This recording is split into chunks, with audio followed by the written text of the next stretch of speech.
he's busy kind of rifling through some of his magical items. When you go over there and dresses him, he kind of turns around, startled. He says, "Ah, strange one. What brings you here?" His Mogwai is here for business. Mogwai is merchant. His Mogwai take big commission from Sirana to help bring magical items to assist you." Well, Mogwai, I am Zarek. Well met. He does a bow, like a little respectful bow. "Can Mogwai help you with magical spells, scrolls?" You can see his cards. There's no magical like equipment there. His card is full of mostly like curative items and scrolls. I'm looking for some stronger armor. It says, "Armor. Mogwai does not usually deal in such items, but Mogwai can make them available. What do you seek?"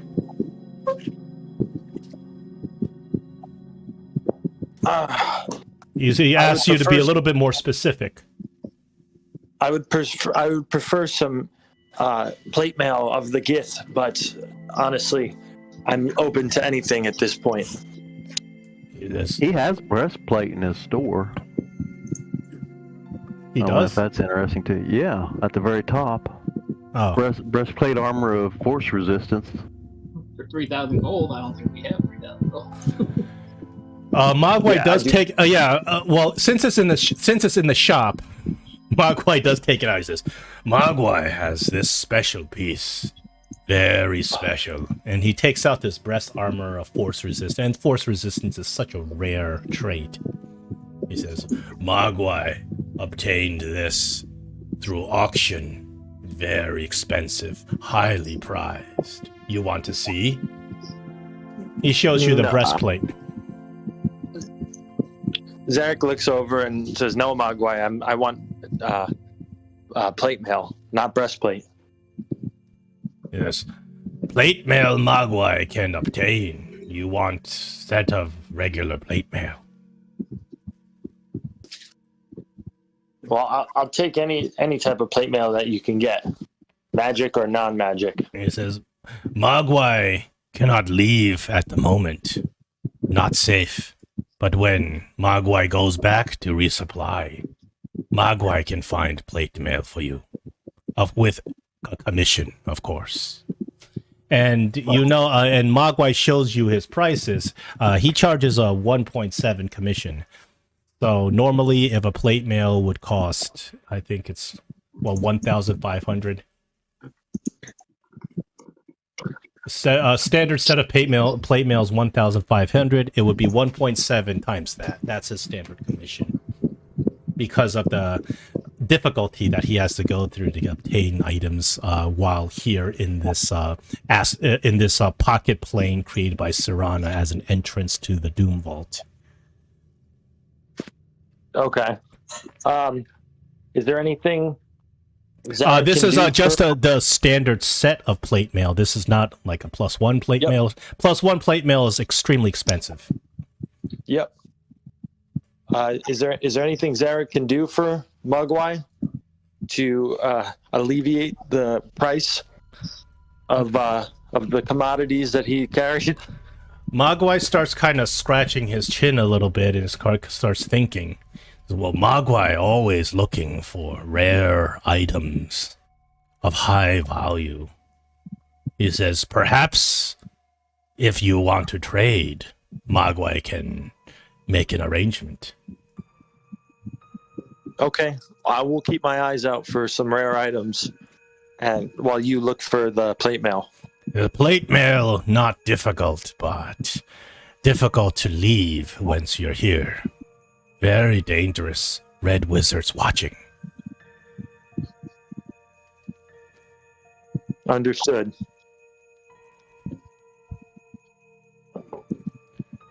So Serana and her other wizards are, they are just constantly concentrating. And the fact that you guys actually came out of the portal actually gives them a rest. So as you guys are taking the long rest, they're able to also take a rest, because once you go back into the portal, they have to hold their concentration.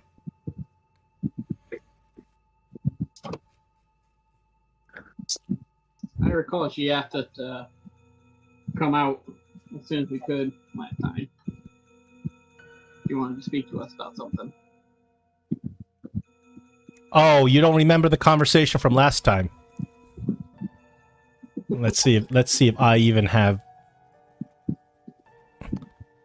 So last time, once you came back from the portal, she kind of first thing is she was very curious to ask you about what had happened when you'd go down to the portal and why you had brought out this Gith plane traveler with you.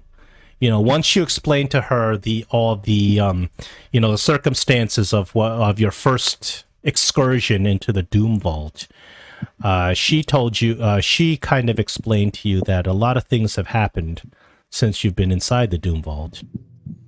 She says that there was the explosion that you guys had set off in the city of Eltabar in Thay. It has had some disastrous consequences. Yeah, I'm starting to remember this conversation. Yeah, now you're starting to remember. So hold on. The problem is there are a couple of things that got reassigned. I have to go back to my assets and drag this out. She goes to so this portal that she's using, it's sort of this magical, all-purpose, magical focus that she channels an immense amount of power using the Thayan circle magic. Circle magic is a type of Thayan magic where you have multiple wizards combine their powers in order to heighten and intensify the amount of weave that they can wield. So she's got like these 5 other wizards with her, and because there's all these wizards together, they are controlling an insane amount of power inside this portal. So she uses this portal to bring out images, and she says, "Shall I show you again?" And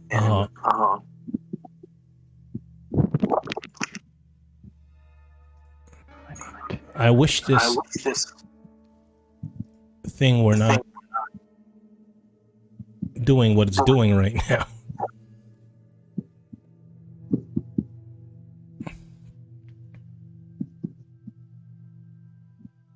Dorak, I think you might have your mic sensitivity a little. Yeah, I'm hearing myself feeding back on your mic. Well, you're hearing feedback on Tiny, but Dorak, I keep on hearing like bubbles coming from him. So Serana tells you that once this astronomical rune powder explosion had leveled the city of Eldabar, once the residual smoke has cleared and the magical energy has dissipated, it left a hole right in the middle of Eldabar, big crater. And in the center of the crater, there appeared an anomaly. It appears to be some form of a void energy that cannot be pierced with any sort of magical scrying. For any magic that goes to it ends there. As a matter of fact, the weave itself is dead. No matter is there, no light is there. It's essentially a black hole. And Serana, being having her knowledge of just a very vast knowledge of the arcane, she says that the only other magical force in the universe she knows of this nature is the force of annihilation, the sphere of annihilation. And she says there's a sphere of annihilation that is the size of a building in the middle of Eltabar, and it's growing. and there are red wizards there trying to contain it, and they're having trouble. None of their magic works because this entity just continues, grows bigger and bigger, and starts absorbing all magic around it.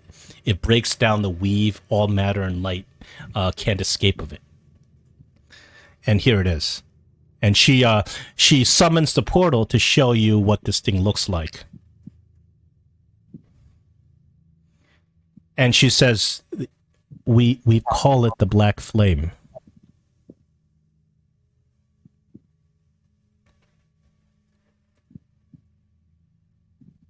So you look at this this image that she shows you through this portal, and it's mind bending, because it appears to be some sort of a force that absolutely is completely dead and black in the center. You can't look into it. Your mind can't even penetrate it.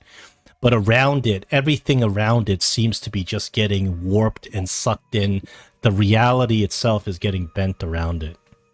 It's completely devoid of any weave or magical influence.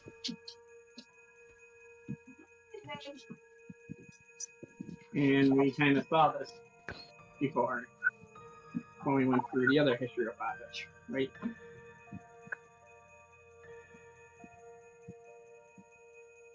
Well, just to remind you, you didn't see this thing specifically. What you did see is you were in the Historiophage, and this was many adventures ago. For you guys, maybe even years ago, when you had gone through the other Historiophage, where you had gone to the hidden shrine of Timokan. Now, this party itself did not go there.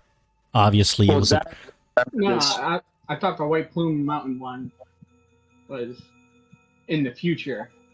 You didn't see this specific thing there. What you saw when you went to White Plume Mountain was a dead landscape. You didn't see like this object that seemed to be absorbing all matter around it. What you saw was a dead wasteland. But the other party that unfortunately met their ends at White Plume Mountain, those guys who died there, they went to the hidden shrine of Timokan, and they were given images from the future of an apocalypse event on the Sword Coast. And what they saw was these spheres of black absorbing the land and corrupting it and destroying it. You guys might know of it because their adventures are now published and very popular around Waterdeep. So you guys might have picked up one of the books detailing their adventures, because they had restored the adventure of the Hidden Shrine of Timokan, and that book got published. So it's possible you heard of it. But you realize how these events are inextricably linked to this Historiophage. Just so I'm on the same page, if I recall correctly, Zarek would obviously not Waterdeep. He wouldn't have been there, so he wouldn't know that. Zarek, you have a very personal knowledge of this black sphere because you were just there. You were there earlier. Yeah. Your personal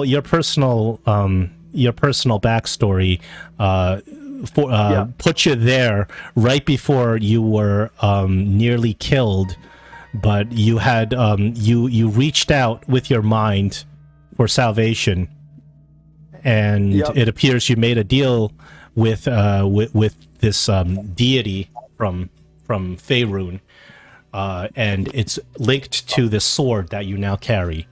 So you're kind of stuck in this contract with the deity, and that was at the same time that this sphere appeared. It's absolute anomaly. It is an anathema to even you, because it breaks down not just matter and light. It's breaking down the planes. Yeah, I guess I'm kind of beholden to two type of deities, if you will. Yeah, well, during last adventure, as a desperate plea to become more powerful, you accepted the aid of some eldritch creature named Zargon. It's a creature whose name has not been spoken since before your era, And you guys really don't know what this thing is, but you know that this is something that predates even the gods. So you accepted his help, and he has granted you his powers, but has not yet asked you for a price to pay. He told you that for the time being, your goals are aligned, so he will help you. But you are beholden to him when if he should ask. So that explains your warlock level. So it may be a curse down the road. You're not sure, but at the moment, you decided that the power that he offers is too important to just let it go. So you guys got out of the battle with it by accepting its power. So Serana kind of lays a very heavy. She kind of lays a very heavy revelation on you. This event, it's not clear whether this is something that you caused or something that is fated to happen, and you just happen to be instruments of fate. She doesn't judge you because she doesn't, she's a divination wizard, and she appears to believe that this is the course of fate will happen, and it's not your will that has determined this. This is what's going to happen, and it's destined to happen. So she doesn't look. It doesn't look like she's mad at you for exploding the room bomb. She obviously does not care about all the civilians that got killed in Thay from exploding the room bomb, because she is part of the rebellion, and she also believes that this must be done in order to overthrow the Red Wizards. She knows firsthand how powerful the Red Wizards are. She herself being a Red Wizard. So because of that, she doesn't have a problem with what you guys did. But she needed to show you the results of what you did so you understand. Fair enough. So she looks at you and she says, well, you're here at the Doomvault and you have a mission here. He says, what you're planning to do. He says, I don't know if this can be done, but you guys seem to, if you guys can affect fate in such an astronomical way, then you have the best chance of doing so. He says, what you're here to achieve is what I want to be achieved as well. I want the overthrow of Zastam. And you're here to obtain his phylactery. If you are able to get a hold of Zastam's phylactery, you hold the entire dictatorship, the entire power structure of Thay in your hands, because his very existence is tied to it. He says, but I don't know where it's being held, and I doubt it'll be easy, just from your experience in that first excursion into the Doomvault. She says, when you're ready, I will open the portal so you can return.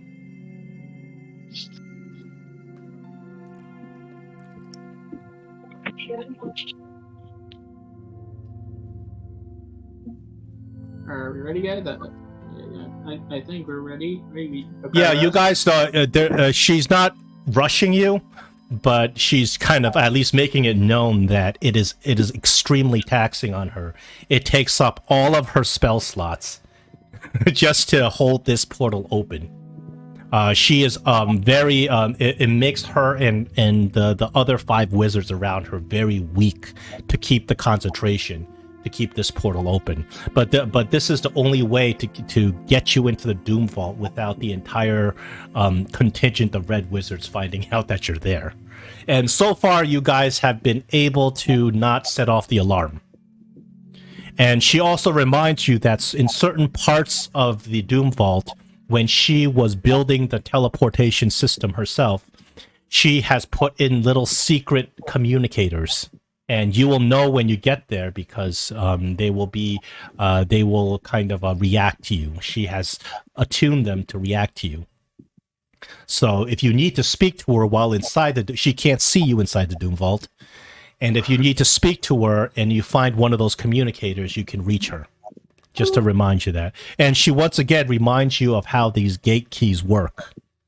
you have a skeleton gate key that allows you to teleport into any black gate, but you can't use a black gate 2 times.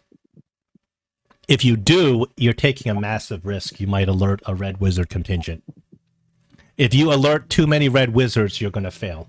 Everybody's going to be exposed and you're all dead. And we have to copy the keys from... Yes, the only way you can get more portals to warp to is you have to find other black keys inside the Doomvault. Naturally, red wizards usually carry a black key, but there may be black keys located elsewhere. If you can find a black key, you can absorb the key's attunement and you can access the black gate that the key's attuned to. You guys already have several attunements. I have a note that says the glyph key attunements, and I'm keeping track of it. So you can see that these are the attunements that you own. The Doomvault, just to remind you, it's divided into sectors. Sectors are regions that have a certain type of theme that connects them together. Within the sectors, there are zones. Each sector has several zones. Each zone has a black gate that you can warp to if you can find the attunement. So you guys, these are the sectors you've been to. You've been to a sector called the Abyssal Prisons. That's where you first entered. That was the arena where you found Zarek and rescued Zarek. You also rescued this elven woman named Shalandra, and you brought her out. She appears to be very kind of disheartened and injured, and she actually is asking you if you can find her, if later on you can find and rescue her husband. That would be very helpful. But right now she's kind of taking a rest and relaxing, regaining her strength. But she's willing to help if you ask her, if you need an extra hand when you go back in. After you went through the Abyssal Prisons, you found the entrance from Abyssal Prisons into the sector called Predator Pools. This is where you guys have been spending your last few sessions.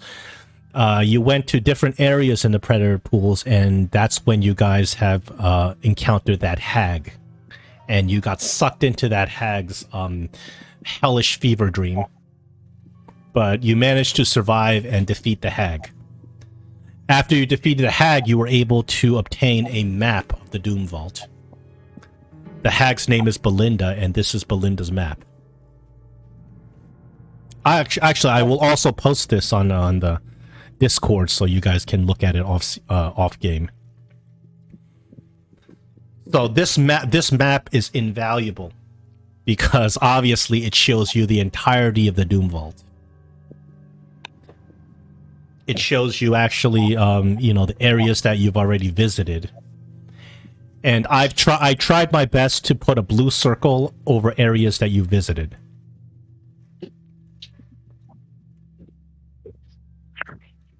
So as you return to the Doomvault, you have 3 attunements that you can return to. You have, all 3 of them are within the Predator Pools. You have the Warrior Pools, the Blood Pools, or the Pools of Devotion. You've already used the Spawn Pools, so I circled that with the blue outline. So as you look at the map, it's looking a little bit familiar in terms of where you came from, because you guys remember that room with a giant dragon turtle? That's in the Pools of Devotion. You remember that room. And we banished it? You banished it. By now, obviously, it's not banished anymore, but you don't know what happened because you killed its master. It was imprisoned and chained up, and you guys thought that, well, if you've banished it and it comes back, it'll be free, and it's not going to be hanging around there. It's going to run away. Since you've killed its master. No longer chained up. Yeah, obviously the chains fall out when you banish it.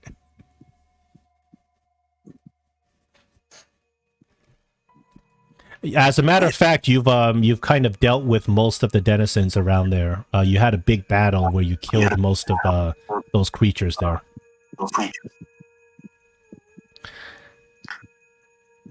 And the spawn pools, that gate that you already used, that's where the hag was hanging out. You guys have also killed the hag and her forces. So where do you guys want to go? Well, you have to go back to the predator pools. Those are the only options you have. But which area you go back is up to you. Because when you go back, you're going to use up that black gate, and you can't go through it again. But white gates are fine, right? White gates are only barriers. In order to get through a white gate, you just have to have an attunement to the adjacent black gate. They don't trigger alarms or anything. They're just barriers. Okay, so I'm saying if we dipped into the pools of devotion, we can go through, quote unquote, the entry points of where the warrior pools are and make our way south if we wanted to. Yeah. You can go, there's several directions from the map where you can go. And you see how these areas are labeled, the sectors are labeled, though you don't know much about these sectors beyond what they're labeled. You see a label that says Golem Laboratories. You see a label that says Ooze Grottos.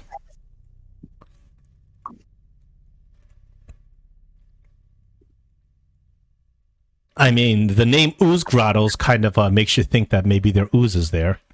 The name Golem Laboratories kind of gives away the concept that there's probably golems there. What if it's really... Wait, have we been through the Forest of Slaughter? You have not. No, I'm trying to look at this. Because we said the blood pools. You have not. You actually haven't even been to the blood pools. Okay, so we haven't been to the blood pool. Once we come to the spawn pools, we can go south or north, essentially.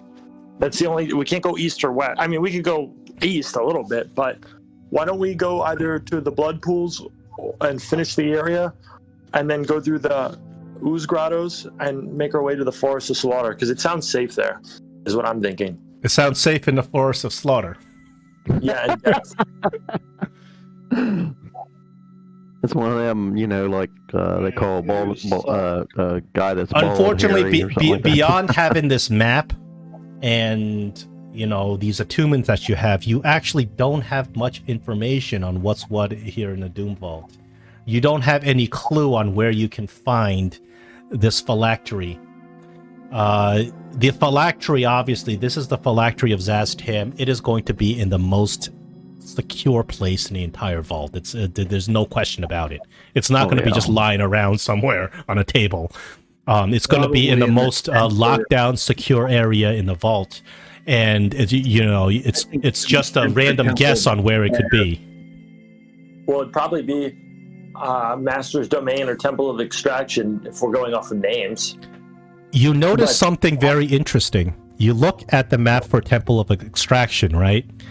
And when you look at that sector, you realize nothing connects with it. Also, you see these weird little circles around the Temple of Extraction. You're not sure what exactly these things mean. You see this Temple of Extraction, you see all these little dots, circles with 4 dots in them. You're not really sure what they mean. And you show Serana, and she kind of just shakes her head. She says, as you know, the Doomvault is enchanted with a magic that changes. This map that you hold will not be the same map of the Doomvault 1 month from now.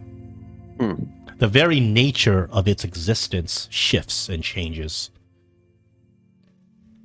Does the map change or just the vault? The vault changes, and the map is out of date. So, but it is current now. What guarantee do we have on that? You have no guarantee.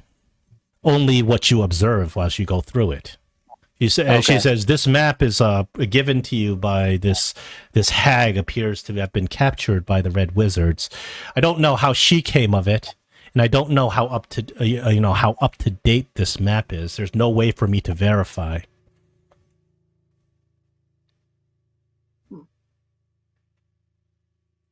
I'm also looking at the halls of conditioning. I don't know how you get there. that through. Well, I So found that another the- thing I want to point out is you guys started in the abyssal prisons, right?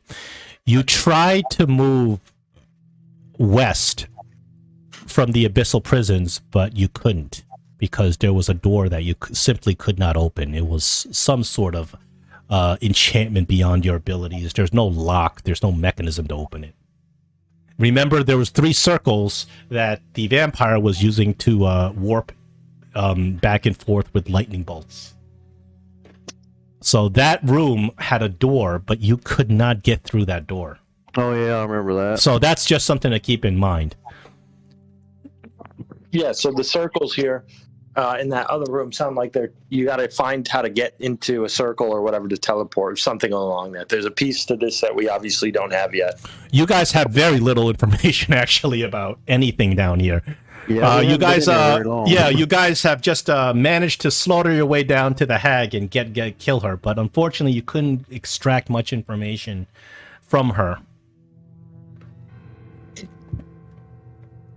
You don't really know what they're doing down there, as well. You don't know what the purpose of all this stuff is. You know that Serana tells you that she knows that the Red Wizards have been on a mission to bring in strange and dangerous monsters. They're very much interested in that. For what purpose, she doesn't know, because the structure of the Red Wizards is compartmentalized, where one department doesn't know what the other department is doing. That's actually the normal structure of most universities, right? But Yeah. one department never knows what the other department is doing. The only person who has the master plan is the leadership. It's Karuvar or Zaztam. Oh, I'm sorry. It might be Khazad Ghul. There's a lot of names. I'll bring out my name sheet. Yeah, this is all. I'm going to reread information that you guys already know. Zaztam is the master of Thay. He's the dictator. He's a lich lord. One of the most powerful wizards in Faerun. You guys are after his phylactery. Taruvar. He was the leader of a failed invasion of the Sword Coast from Thay. And he apparently has been put in charge of the Doomvault, as far as Serana knows. Khazad Ghul is the lich who originally built the Doomvault. He's the original Arch-Lich of Thay. He's the guy that Zaztam usurped to become the Master of Thay. He's a prisoner in the Doomvault somewhere. Yes, he's known to be a prisoner somewhere inside the Doomvault. These are the characters that you know so far. You know Shalandra, of course. You rescued her. She had fought in the Bloodgate War.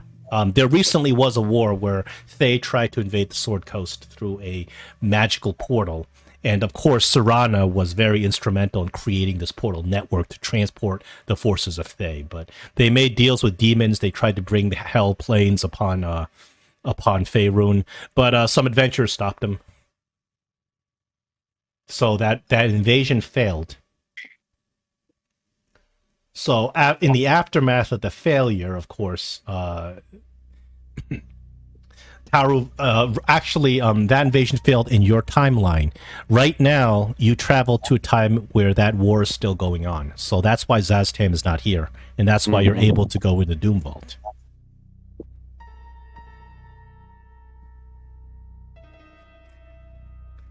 And additional information is, one more piece of information is Shalandra is a chosen.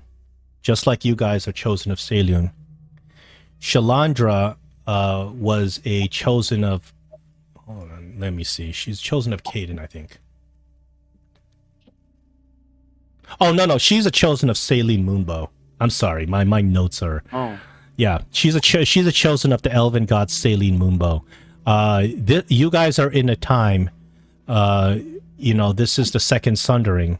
That's where you guys are. This is 5 years from present day in Faerun.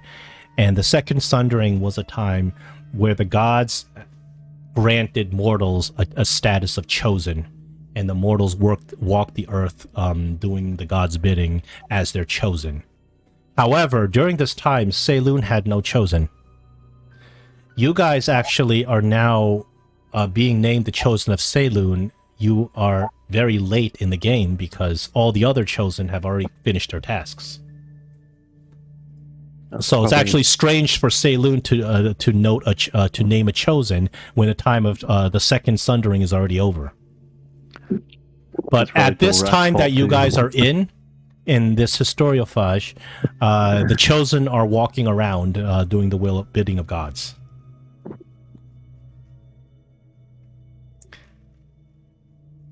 As a matter of fact, one of the biggest events that happened around this time from Murder in Baldur's Gate is the Chosen of Baal had arisen, and he was instrumental because he slew the protagonist of Baldur's Gate 2 in Murder in Baldur. That's why it's called the Murder. The Murder is a guy named Abdel Adrian, who was the canon protagonist of Baldur's Gate 2. He was the guy who got murdered. So this is around the same time.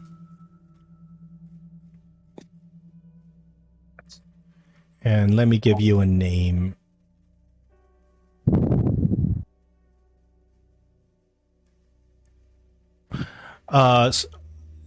The elf that you rescued, Shalandra, she is really, really pleading with you to help find her husband, because she and her husband, they were both part of the Emerald Enclave, and they fought the Thayans when they tried to invade Faerun. They were both warriors fighting the invasion. They both got captured. They were both chosen. She is a chosen of Saline Moonbow. He was a chosen of Ilmater. His name was Kieran. And they got separated once they were captured, and she has not heard anything about him since, and she wants to know his fate. So that's a bit of a side quest. Thanks. Yeah. Like, if he can be rescued, please try to rescue him. If not, she would like to know his fate.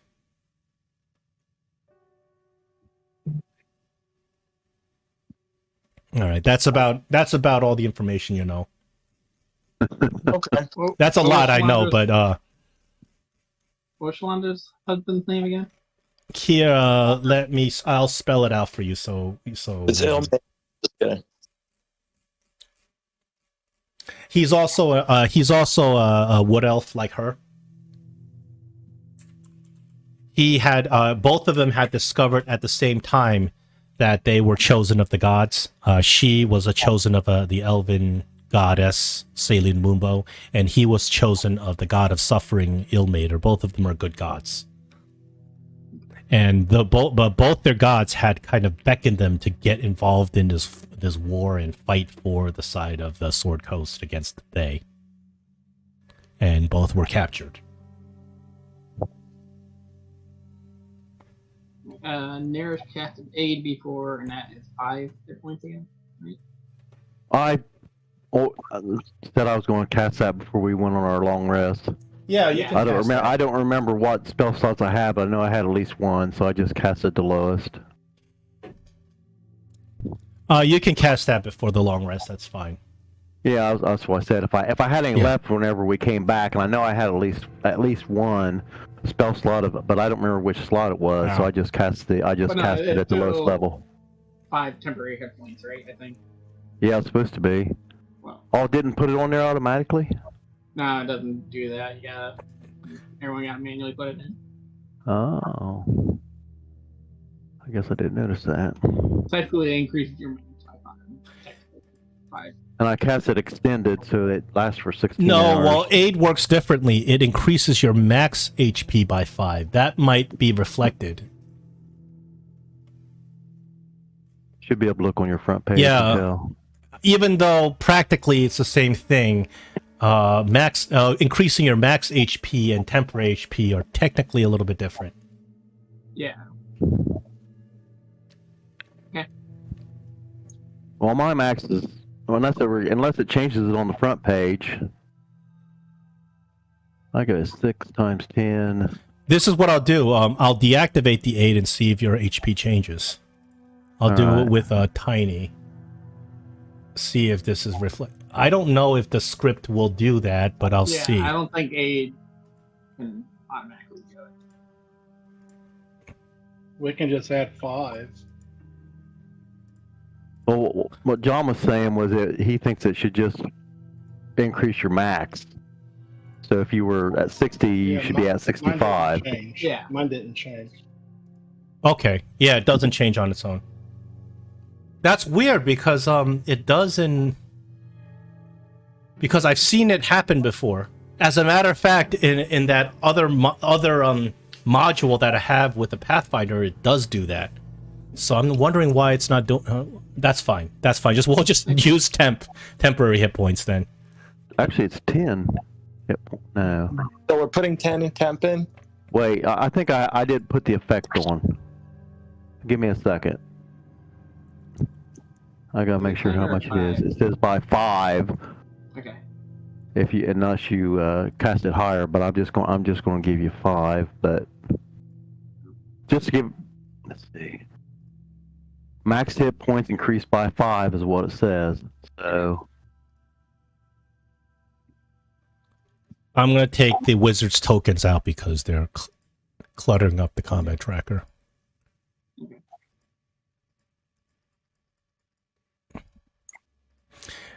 Yeah, unfortunately, it appears that these maps in this module lags Fantasy Grounds. That's fine. Just add 5 temp then. That 5 temp should work just fine. Because in all practical for all practical purposes, it works the same. But the difference is that you can't heal. You see what I mean? Is when you heal somebody, right? Their max is higher, so you can't heal the temp automatically. You just gotta remember. Yeah, you gotta remember. Let's try this. But I swear that it had worked before. I don't know why it's not. Who knows? Fantasy Grounds might have. I can't put extra hit points on myself. You gotta do it on your front page. Oh, you have to do it on your front page? You gotta do it on your character sheet. Yeah, you can't as players you can't change the combat sheet. You have to. Only the DM can directly change the combat sheet. So as players, you can only change your character sheet. Oh, it's temporary. Okay, I see it now. Yeah. I see. Okay. All right. Actually, I think you can technically change your max hit point, but then you got to remember to change it back. Yeah, that's why temporary hit points is better to mark it. So if we don't forget to change it back, then it's. Well, I guess I'll try to remember, and if somebody gets healed, that they can add if it goes over what their actual max. Yeah. I know it's a little clunky, but we can play. You know what? What I realized is that when automation is not working on Fantasy Grounds, we just play like they play on like Forge, on Forge or on the table or on Roll20, because Forge does not have a lot of these automations that Fantasy Grounds does. They do, but you have to do like this ridiculous coding and stuff to get it to work. Fantasy Grounds, I think, has spoiled us a little bit. So we have some of it we have to just manually fix. Exactly. Because if we're sitting around the table right now, we wouldn't have any of this nice. We wouldn't have this auto calculating if you hit. Yeah, we'd have tablets and writing stuff down and but even on your tablet, you're not going to be you don't have an auto success. You roll damage or with within 2 seconds. Even after you roll, you're going to be like, oh, is a 20 enough to hit his armor class? Right. You still have to ask, and then you have to do the damage, and the other person has to go to their tablet. Yeah. So we're very spoiled. So if something stops working, we can find we can manually play the game. I mean, you can. Right. Yeah, that's fine. It's just the only thing that I have to stop the game for is if the error messages are preventing me from accessing the freaking combat tracker like before. Right. Like that was unplayable. I can't play this game like that. So that I had to stop the game. But All right, I'm so- sorry, after 2 years of playing, we start to realize that these extensions made by people, they're not 100% reliable.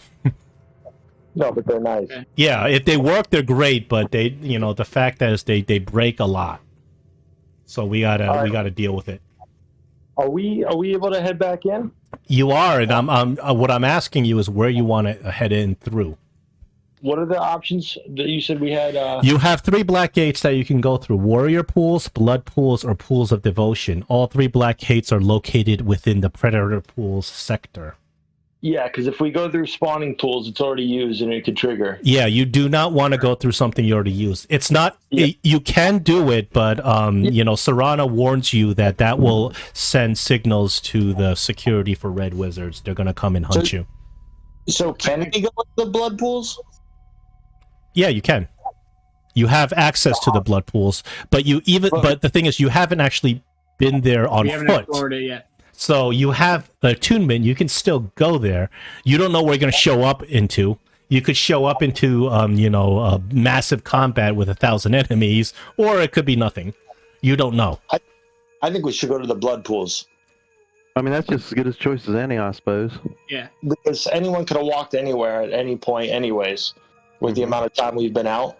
So I think blood pools, it'll put us in a new spot. We'll have new opportunities, more than likely. Yeah. I don't think we should teleport straight into there. I think we teleport into either the warrior pools or pools of devotion, then walk our way down to the blood pools. Can we actually walk there, John? With Absolutely. The place? Well, from the map, you can. Okay. So then, it's 6-1 to me. However, you guys want to do it. But I think getting there, I'd rather go straight into it. But I'll do whatever. Well, someone's got to make a decision. Let's go to the warrior pools. Warrior Let's pools. just go straight And we'll into walk the to warrior pools. Yeah, we'll go to the warrior pools and walk our way down to the Yep. That works. 1 and half a dozen of the other. So. All right. So Far the in the Predator head and pools two in the is bush. Lag City. So I'm going to try to... Let's see if I can turn off all the little things to make it not lag as much. Because you guys were there before. You remember how badly it lagged. It was atrocious. Figured if we need to do a quick escape at some point, we can use the blood pools. It'll be quickest to get to from whatever. Yeah, and I'm hoping that the other areas are not lagging like the Predator pools. I'm hoping that it's maybe just a fluke. You got a lot of hope, don't you? Yeah. Well, all you got is hope. What are you gonna do? Does anybody else think it's annoying that you can't resize the boxes on all 4 sides instead of just on 2 sides sometimes? Yes, it is. Oh yeah. Look, Fantasy Grounds is very janky, and the issue with me is I bought into it already, so I can't just start playing on Forge without spending an astronomical amount of money to rebuy everything. So once you buy into it, you're kind of fiscally stuck with the system.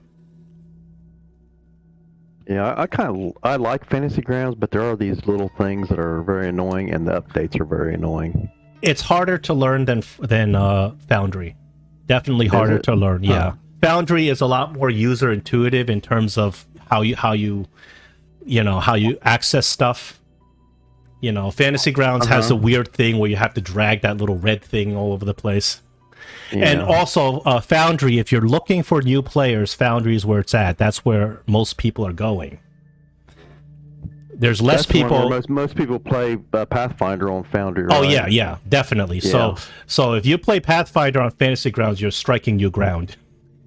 Yeah. And it's growing, but yeah. Most people play Pathfinder on Foundry, but Fantasy Grounds has the same kind of access to the content. Mm-hmm. And I played myself through a lot of battles in there just to test the system, and it works pretty well. It works about as well as 5th edition is working for us.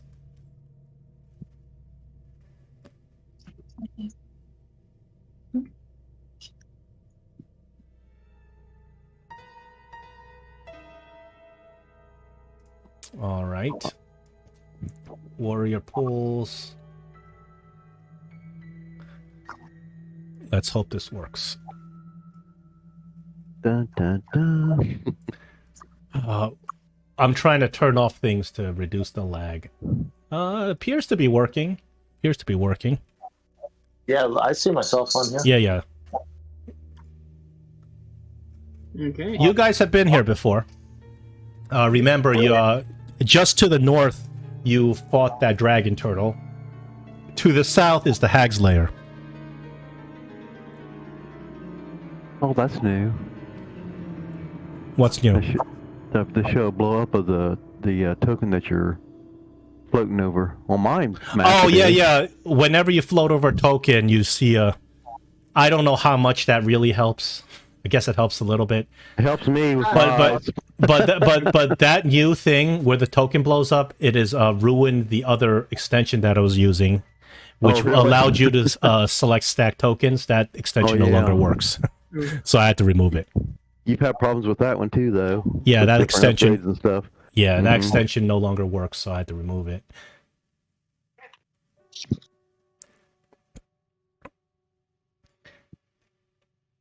So you guys get to the edge of this this area, and you realize that there's a white gate on the far right. A white gate is a barrier. As long as you have attunement to this specific zone, the barrier will open for you. So this barrier will open for your key. All right.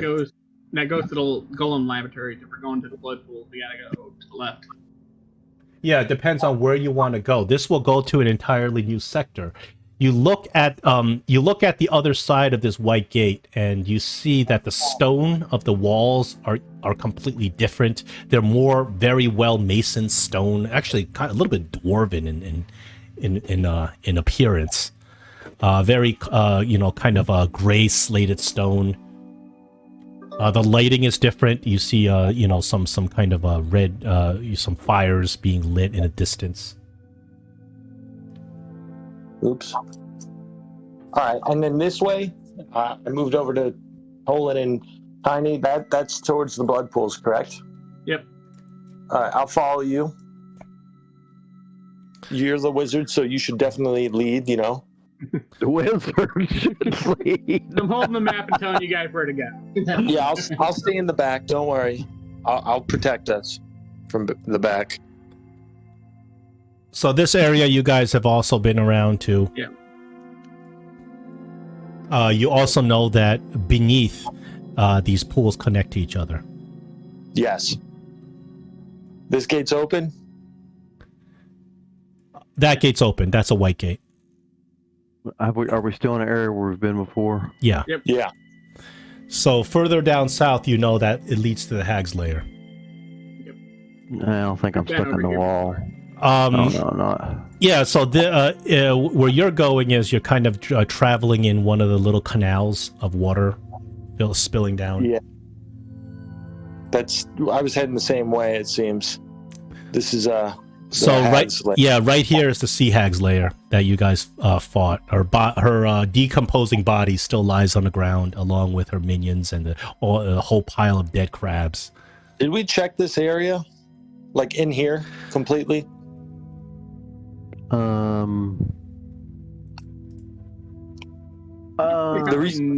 generally do but that's been a long time since we had that session.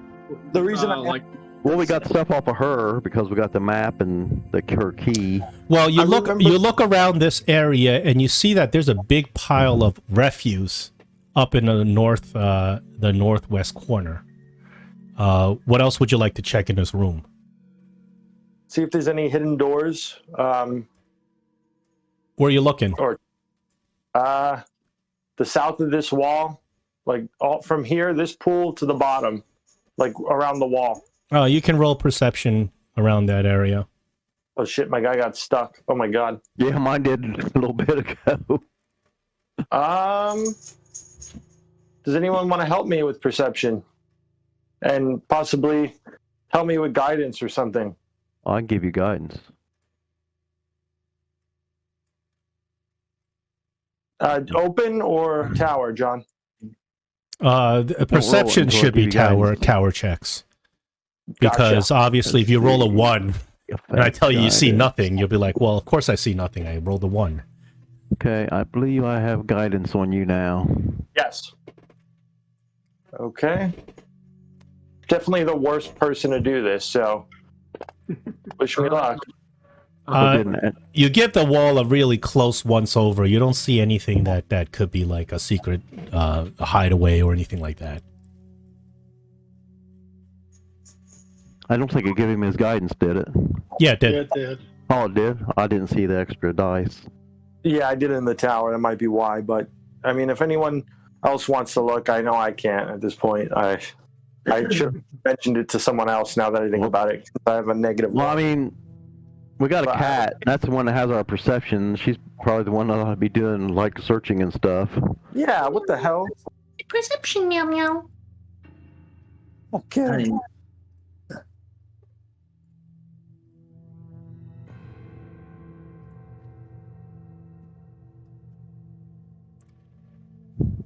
What are you doing, Kenny? What are you doing, Tiny? I didn't hear what you said. I just commented that I have a +9 to perception. I know, that's what I'm saying. You ought to be doing our perception stuff. Yeah, Tiny. I don't know. I couldn't find anything. My nose is too deep in the map, making sure we're going the right way. The Tiny Marble Cakes would like to roll a perception check. Go ahead. All right.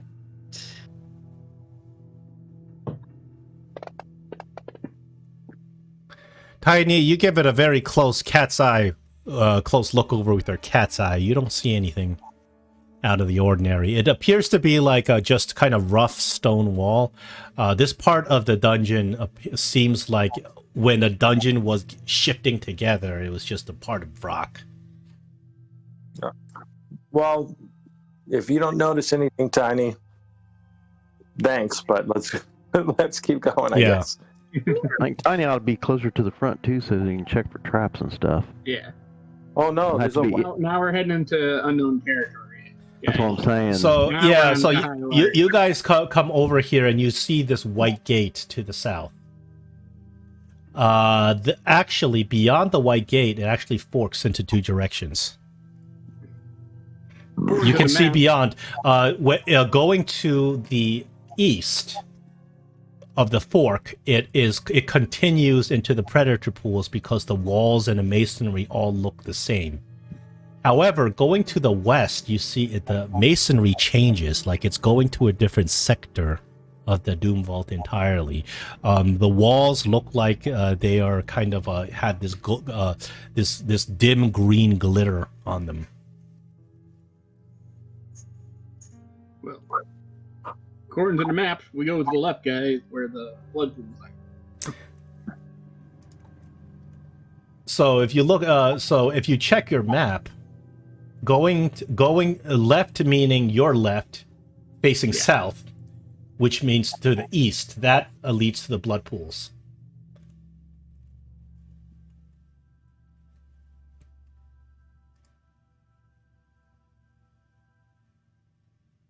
Who has the glyph key? Open up the door. I think Dorak probably has it. Yeah, I think I do. So I'm using the glove key. Okay. All right, lead the way, Tiny. Meow meow. So you walk in past the gate, and you immediately see a black gate in this large chamber as it opens up. You look at the chamber. On the north wall of this cavern is a black stone shrine, set with relief carvings of roses.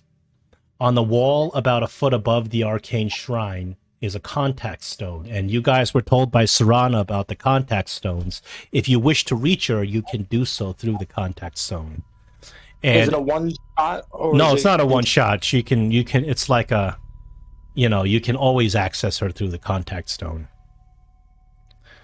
You look around, and before you even come through, you smell this stench of undead. This way.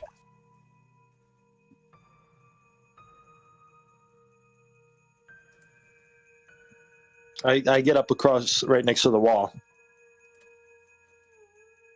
Are you sneaky? Sure. I would say we're all being quiet.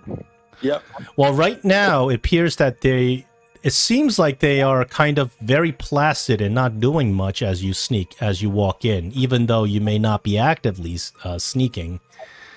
Oh no, here we go. What, the lag? Yeah.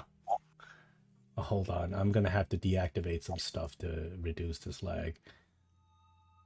I'll kill the lighting entirely. Let's see if that helps. Oh, that helped.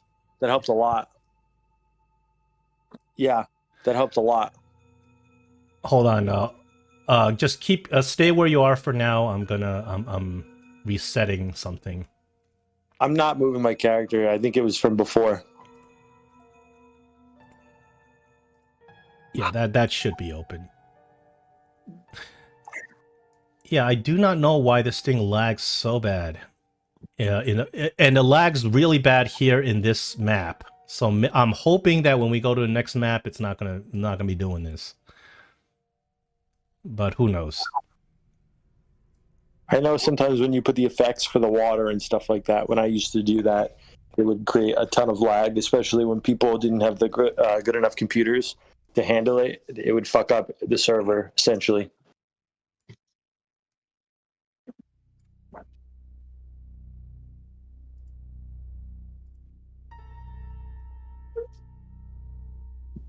Are we good, John? So, all right, hold on. Almost. I'm adding a whole bunch of stuff. And I'm adding a whole bunch of stuff to this. You know what? What I should do is just things that really don't make that big of a difference in combat. I just should not even have a token out for them. That might help.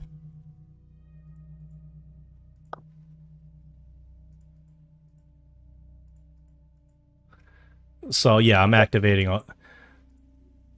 This goes into AD&D style where you get like 6d6 creatures show up, kind of thing. So that's why it's taking so long.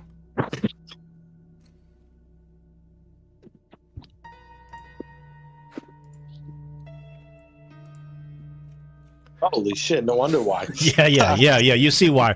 So that's how this module is designed. I was turned into a skeleton. You were. Why are you a skeleton? I don't know. Oh, because there are skeletons that belong over here, and they're on top of your token. No, you guys obviously have not seen the skeletons where you're standing. The skeletons are all over there, and you see a hard scene. So as you walk up there, you see a whole bunch of undead, and they're not paying attention to you right now. They're kind of, they seem to be fixated. There's a lot of prisoners, and you look at these prisoners, and they're very similar. Remember when you fought the Naga, and there were all these people who appear to be mind-controlled? Well, these unfortunate humans are in the same situation. You look at them, they seem to be very poor people dressed in rags, probably just picked up off the street, vagabonds and whatnot. And these skeletons are all they're all kind of holding their weapons.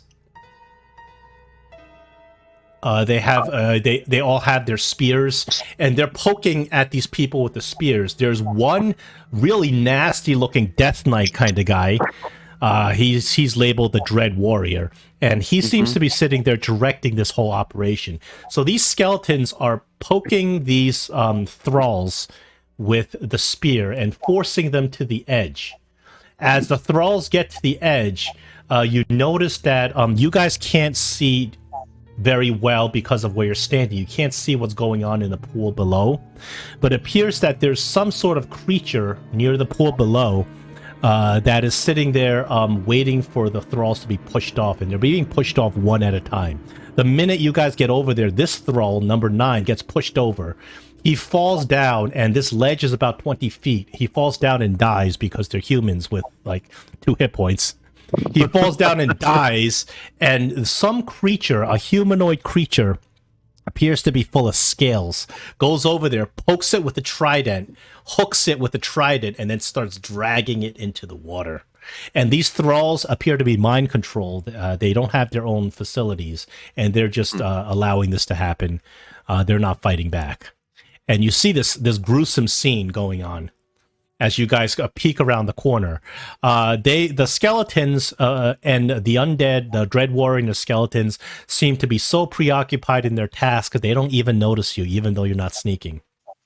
So if I could, I would like to take this opportunity to run in and get a surprise attack on the skeletons. If you want to commit to combat, sure, you can do that. But that's if my teammates are okay with that. Obviously, I want to make the same page here. But that's what I'm looking at doing. Begs the question if we can go forward without doing that. If not, then That's entirely up to you guys. now the shrine that's in front of us, like, I kind of want to take another look at the shrine. So Zarek, you're poised to attack. The undead don't seem to be noticing you anytime soon. So you're sitting there, and you turn around and you look at your teammates to see if they're ready to engage in combat.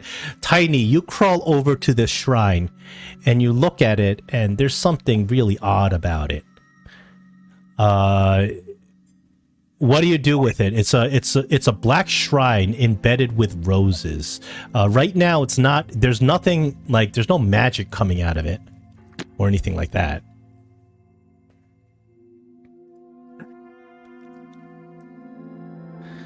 There's nothing on the shrine.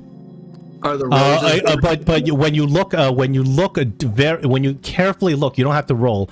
You carefully look at the shrine. You realize that parts of the surface of the shrine itself is made out of a really expensive block of obsidian. Probably weighs a ton.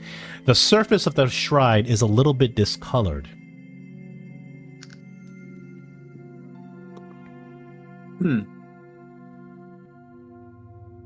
Maybe Does Tolan this color could illustration look like have it's a split? use a history check on it. Well, Dolan's trying to figure out like the. Tolan's still looking at his map. When you say discolored, do Hey, you there's mean no like- undead on this map. When you say the obsidian is discolored, is it like kind of like a grayish from like years of not being touched, or more like a weird discoloration?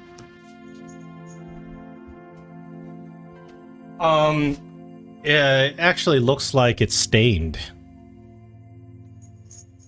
Oh, Like there's something on it. It's a little bit brownish. It's a little bit brown. It's like something brownish on top of the surface.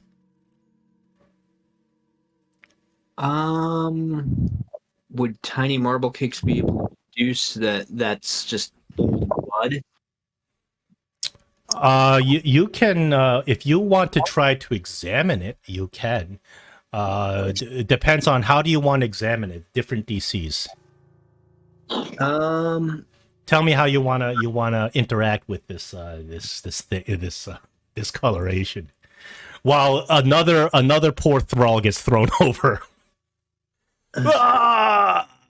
Thunk, and then this creature comes out, hits it with a pitchfork, and drags it into the water. Thrall number one is dead. Does anyone have an issue with these thralls being killed? No, I don't. No, I don't even know that there is thralls around yet. Well, I would have told Just you. these there. I mean, are you calling out to us? Like, Yes, you would have. I would have told you what I see, so everyone should know what we're looking at. We should help these people, meow meow. Oh crap! We help the others. Why would we try sorry. to help these guys? Sorry if I didn't preface that. I would have definitely. Yeah, I would have definitely said that. Well, you tried to help. I guess the problem with the other thralls when you tried to help him is they are under they are under a powerful domination spell, and they actually attacked you when you went up there. Actually, Yeah. no, they didn't attack you because you were able to talk the Naga down at that time. Yeah. But they are under in complete domination. So what it sounds like is there's a 50-50 chance that if this Death Knight is killed, then maybe it's broke, or maybe the whatever's controlling them is in here. So that's how I would take it. I don't know if the Dread Warrior rather is what's controlling it, or if something else is. You can't tell from watching this. It could be that the Dread Warrior is controlling. It could be that they're controlled by something entirely different. Exactly. But something is going on where they're getting forced off this cliff. They're clearly falling to their deaths one by one, and the skeletons are forcing them to do this. Something odd is going on with this scene. And this is why they don't notice you, is because this is going on, because of the time that you showed up here. All right, guys. Either we circumvent this whole area, or we take the fight to them while we can. What do you guys want to do? I'm okay with I look starting to the Dora. fight. He's our leader. While you guys are looking at each other, splat. We're gonna clear him out, and Another poor soul. He said we'll clear them out. So let me know when I can move, and I'll move up. Well, if you guys are ready for combat, we will initiate combat. It starts with initiative, and of course you guys get a surprise round where only you act and they don't. Absolutely. So everybody roll into initiative.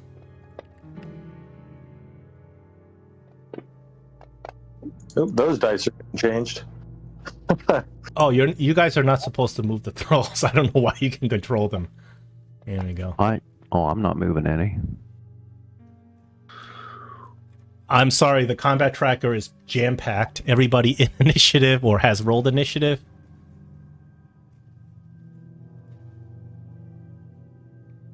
yeah, we're in.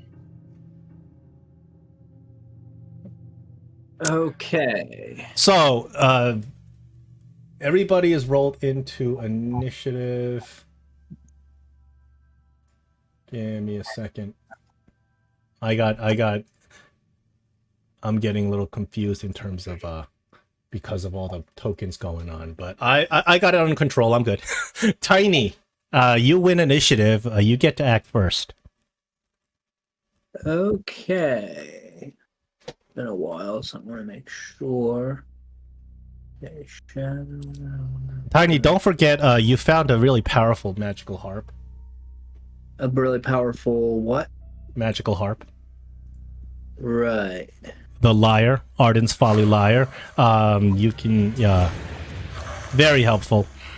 I'm assuming you attune to it at some point, but your turn. Alright, I'm just trying to figure out what the radius of shatter. It's a 10-foot radius. Okay. Perfect. I just see the three skeletons and the Dread Knight, and what I'm gonna do is I want to cast Shatter. Draw me a circle so we know who's affected. Alright, let's see if I can do. It's a 10-foot If you can radius. pull out the token, we can do that, but if you can draw a circle, that would work too. Let's see if this works.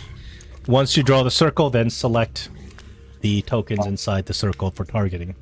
And Alright, we can get the shatter how done. do I draw a circle? You can right click, go to pointers, and go to circle.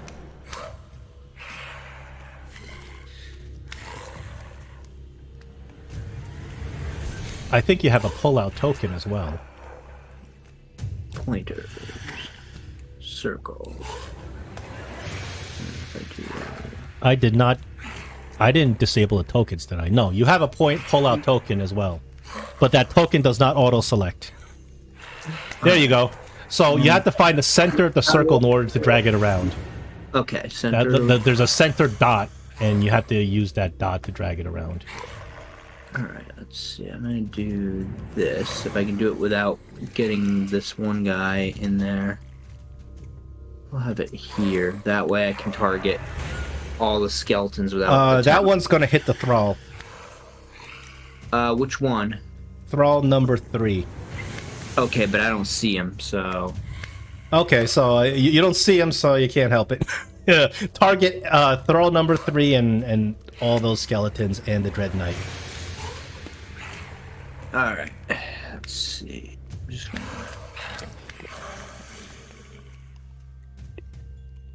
There you go. And then I'm gonna. You got one more skeleton. Skeleton number E. For Euphoric Rude Saunter. This skeleton is I guess is a bragger. I'll target him too, even though I don't think. No, he's part of the circle. I don't see him, but You don't have to see him. And Alright, the thrall. Yeah. Thrall too. And Yeah, I'm thrall number engaged 3. with thrall number 3. All right.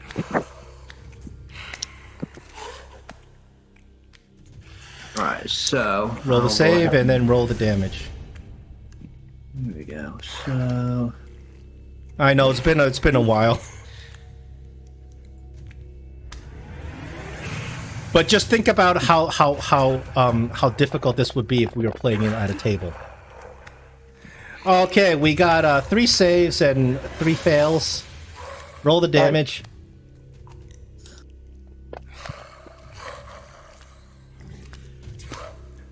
Oh man, you devastate. Bones shattering.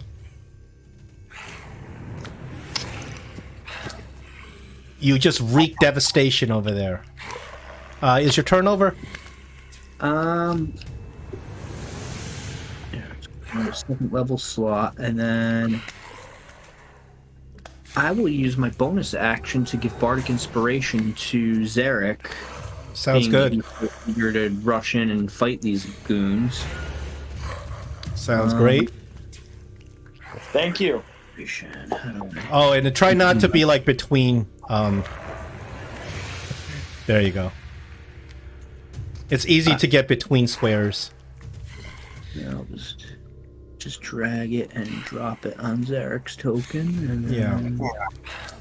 Yeah, the bonus action thing is just a placeholder. I mean, the Bardic Inspiration. When he uses it, you have to put the other effect on. Yeah. As long as he knows it's there, and that will conclude my turn. All right, Tolan is up next. Hold on. There we go. Tolan is up next on a surprise round. I removed dead hostile NPCs. Oh, that thrall is not hostile, so I have to manually remove him. Oh, there's even more over here. What I'll do is I will cast out a nice big old web to slow things down. I'll put some thralls getting thrown into the Web, same thing. You got your location. And I'm trying to move him. I'll try to move my web.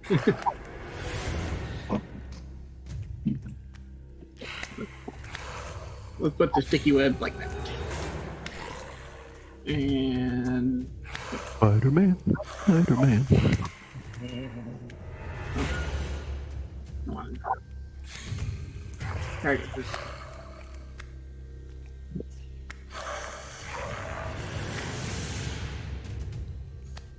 Roll their saves, and then whoever fails, you can click that restrain thing. Oh, we got quite a number of failures. 1, 2, 3, 4, 5, 6 failures. You can just click the restrained and it should automatically apply to the failures. There you go. And we get concentrating on it. And I will move over to here and kind of peek over the edge. See if You what's peek possibly over in the edge water. and it's not good. You see a whole bunch of bizarre-looking scaled creatures swimming around in the pool. They are alerted to what's going on upstairs, and they seem to be very on guard. They are popping in and out of the water. You get a glimpse of one. It kind of looks like a creature from the Black Lagoon. Right. Is this like, I mean, I just want to know, is this edge like straight up to the edge of the water, or is it like it goes down a bit and then it's the water? It's 20-foot drop. Okay. So I get a peek and yeah. And you see a big trail of blood where the prisoners are being dragged into the water, and there's blood just all over this pool. And these creatures are popping out, looking at you, and then popping back in. And I will look back at the guy, and I'm like, I just start giving faces of like, doesn't look good down there, and it'll be the end of my turn. All right, we are up to Neris. Okay, so how deep is that pool? You don't know how deep that pool is all the way, because you can't even see. You can only see up to that ledge. Beyond the ledge, you see a bunch of pillars, and then you see a big pool of water. But there's no way for you to tell how deep the pool is because the water is not totally clear. Uh-huh. Well, I'm going to try and cast Scroll of Control Water. Okay. And put a whirlpool.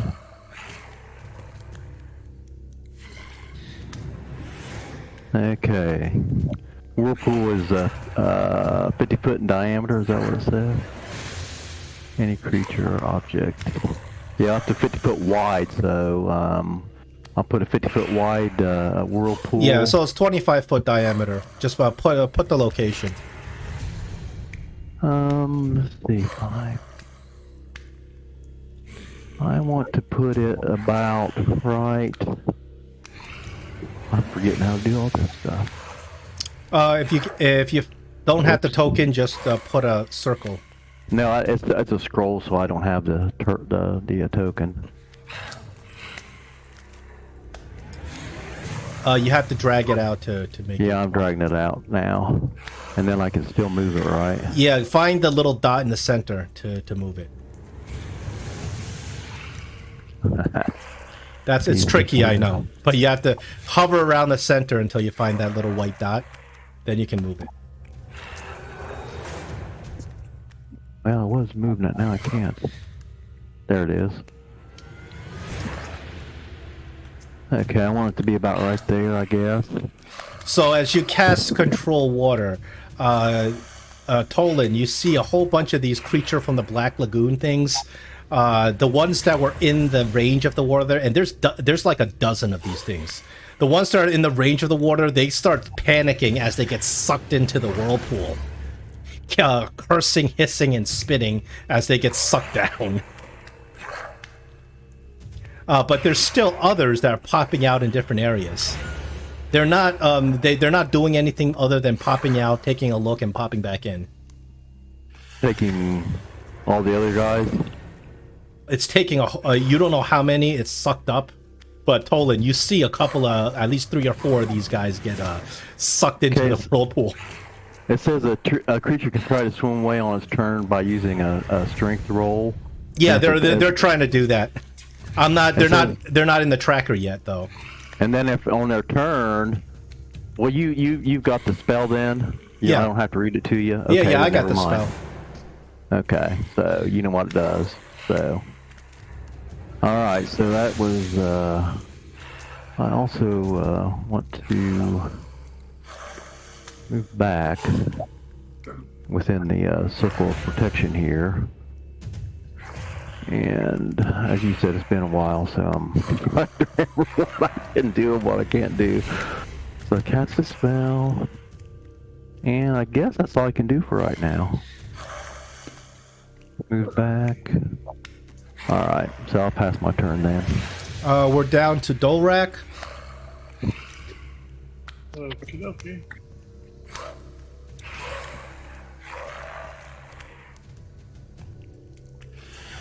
So it's the Dread Warriors, like the guy that's in charge. He's probably in charge. You're looking at him. He's a really armored guy, and you fought one of these before. They hit real hard. Okay. So. And I think you can remove your 10-foot circle. I don't think we need it anymore. Yeah, I was gonna say, how do I get rid of that? You have to You right click. on it. go to pointer, and then remove. Yeah, if I do it, I'll remove all the pointers, so that's why I'm not doing it. Okay, I'm gonna attack skeleton number 4. This guy's restrained, so you should get advantage when you attack. You should automatically get advantage. I don't have to hit the button.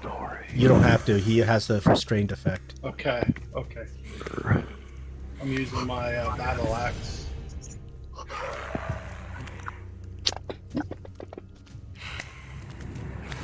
Is a hit. Absolutely.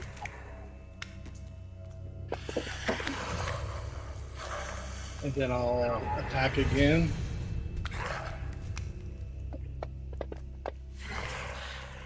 Another hit. He goes down with a crunch. Okay. And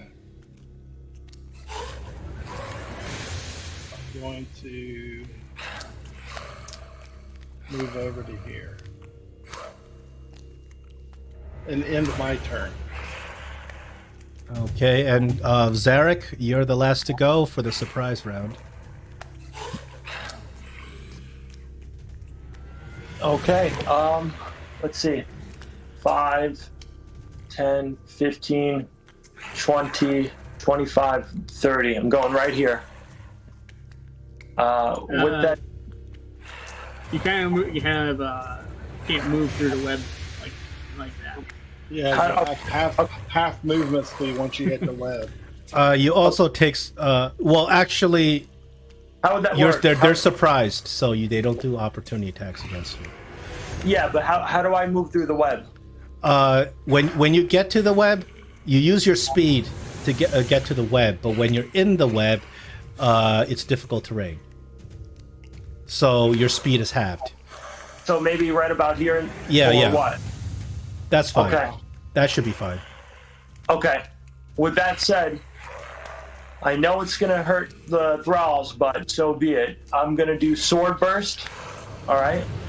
So, let's see if I realize that. So you create all other. Yep. So this is a cantrip, so I can attack and then also use sword burst. So sword burst, I believe, will go first. I mean, it's 6 to 1 because it's a cantrip and then that. So I target everyone in a 5-foot radius. So 1, 2, 3, 4. It's a save.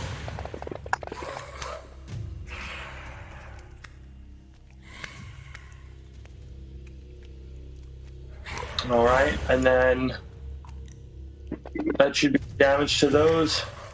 Did you have yourself targeted? Probably. Because you made a save on it. I would recommend untargeting yourself before you roll damage.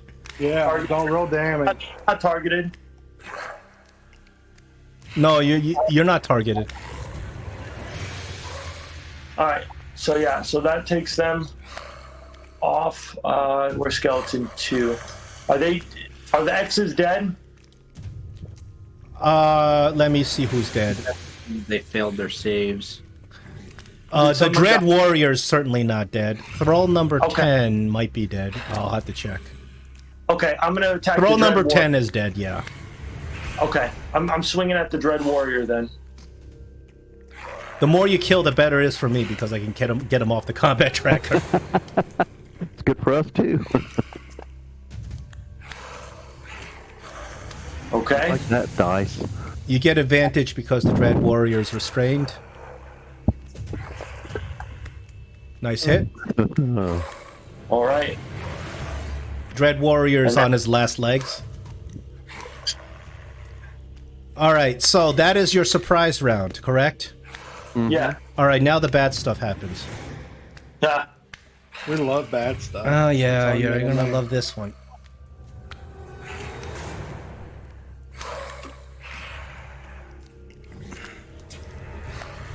No, that's not it. That's 15.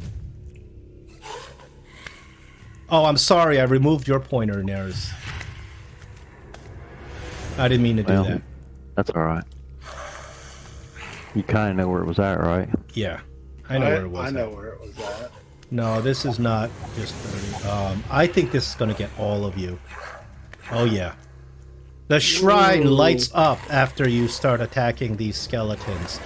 The dark, foul, unholy magic of the shrine activates. The undead are immune, of course. They're not going to put a trap that's going to trap themselves. However, everybody else, we're looking at... I'll roll it for you. Intelligence saving throw. Can I burn an inspiration to give myself advantage? Sure, just hold on. I'll roll you last, so we can give you advantage. I would like advantage also. This is against magic, right? This is against magic, but it's not damage. Well, I have advantage. I have advantage on intelligence against me. Against what? Advantage on intelligence against me. You have advantage on any sort of magic? Or is it spells, or... Advantage when it's an intelligence check. Okay. Against magic. Okay, I'll leave you out of the first round. And I'm using inspiration. It says I could see the score and roll my bardic if I choose to, so I'm gonna wait what I roll for the D20. Okay, so first is just Neris then. I guess. Hold on.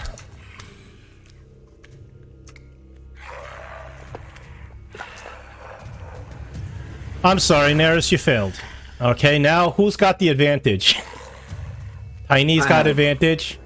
Use I do. inspiration. Tolan's got advantage. Yep. On intelligence saving. Okay, so I'm going to give you guys advantage and roll this.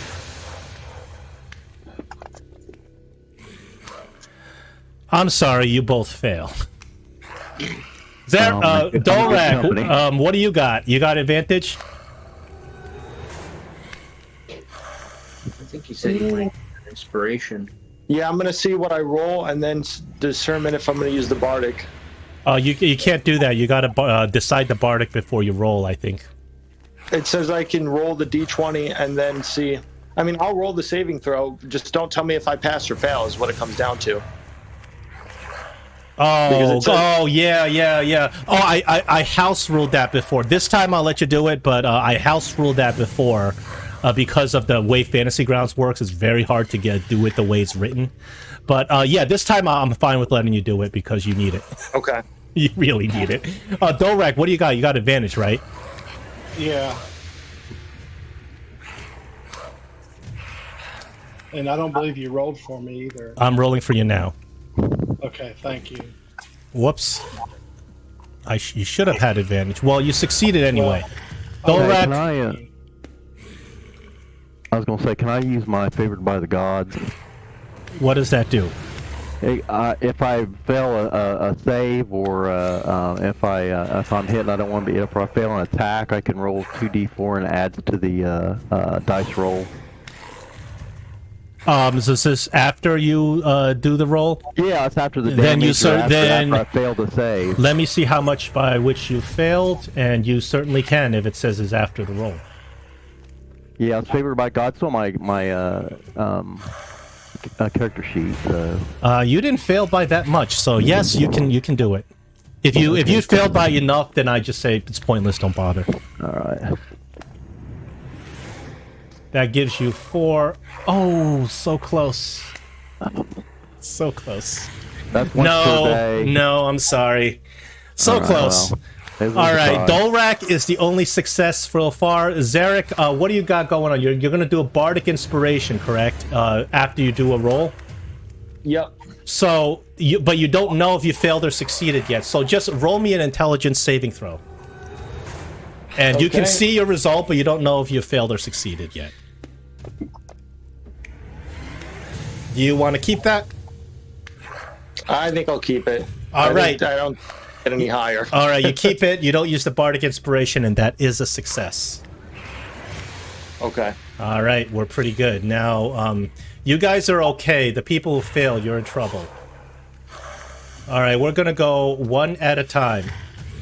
Naris, roll me a d6.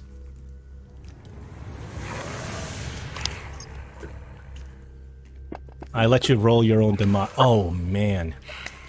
Oh man. I guess high's not good. Oof. Oh, this trap is nasty. Maybe I should have nerfed. Maybe I should have nerfed it a little bit. Naris, you are horribly cursed. Oh, I got a curse. Oh, this is a bad one. This curse will ability drain you. You that number you rolled, you get an ability drain that lowers your intelligence, wisdom, and charisma by that number. Huh. So I'm going to apply a ability drain to Neris's character sheet. Jesus. This one's bad. So that's... I don't think any of this will bring any of these abilities to 2. So something bad happens when one of these things go to 2. I have to total up all these. Well, only 4 will affect your rolls, so I'm only gonna do 4. Alright, so, we got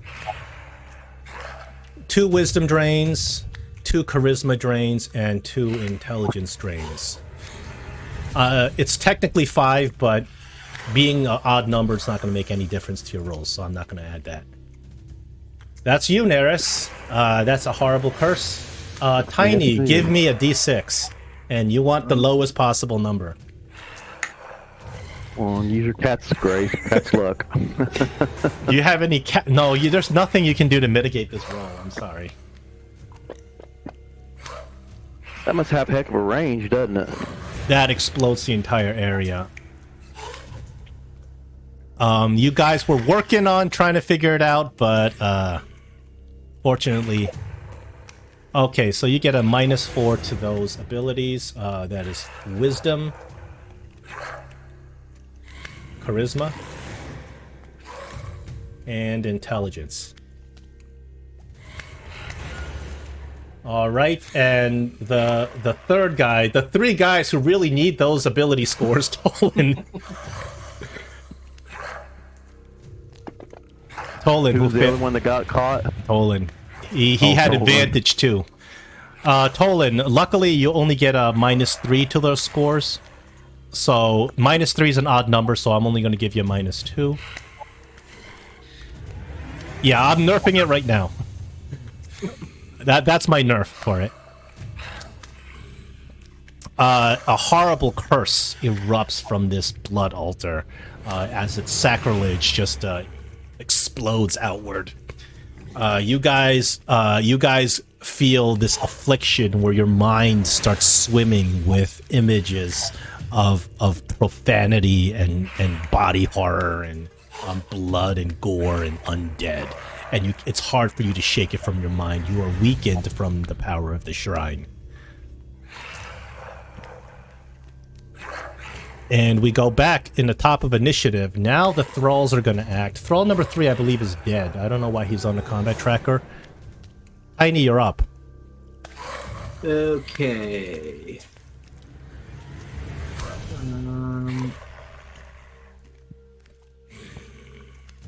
Walk over to here, and then... Tiny, remember your ability scores are altered, so yeah, so when you cast spells and stuff, you might see your DCs reflected differently in your spell attack. See all those little minuses on your token. I don't see it on my character sheet, but huh, that's odd. Oh, you brought my strength, dex, and con down. Or no, I didn't. Oh, your character sheet, I remember I disabled Mad Nomad, so you're not going to see it anymore.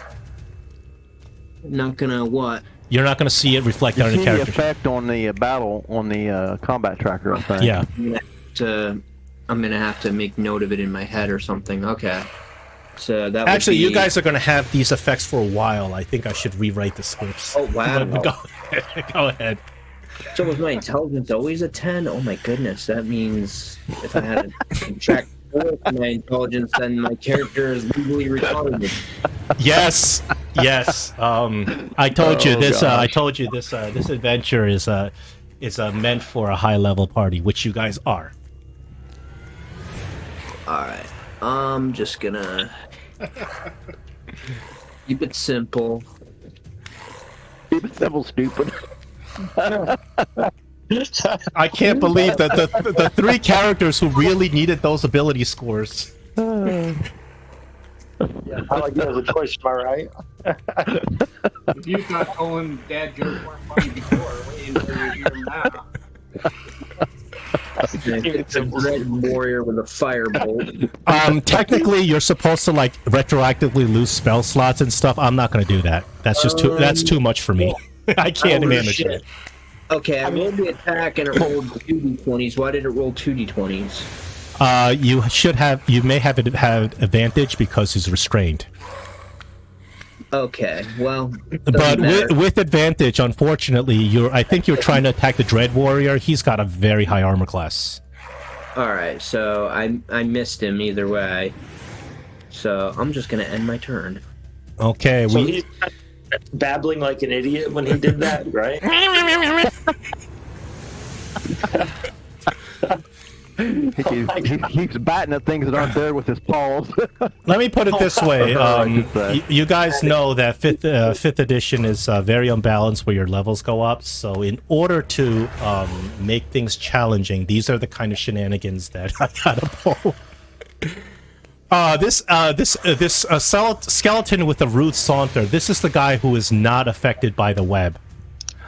He does not like being near the web. He's going to try to move a little bit, not out of your range, but he's going to move a little bit away from the web. And he's going to attack Zarek, who came in here like a bat out of hell. He's going to attack Zarek with his short sword.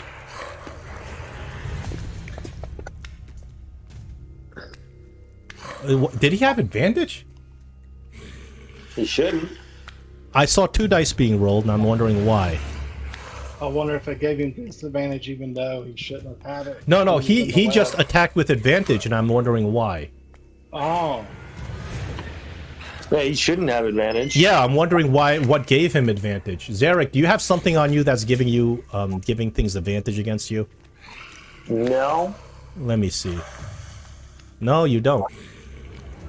Yeah, definitely shouldn't have advantage on that. Why?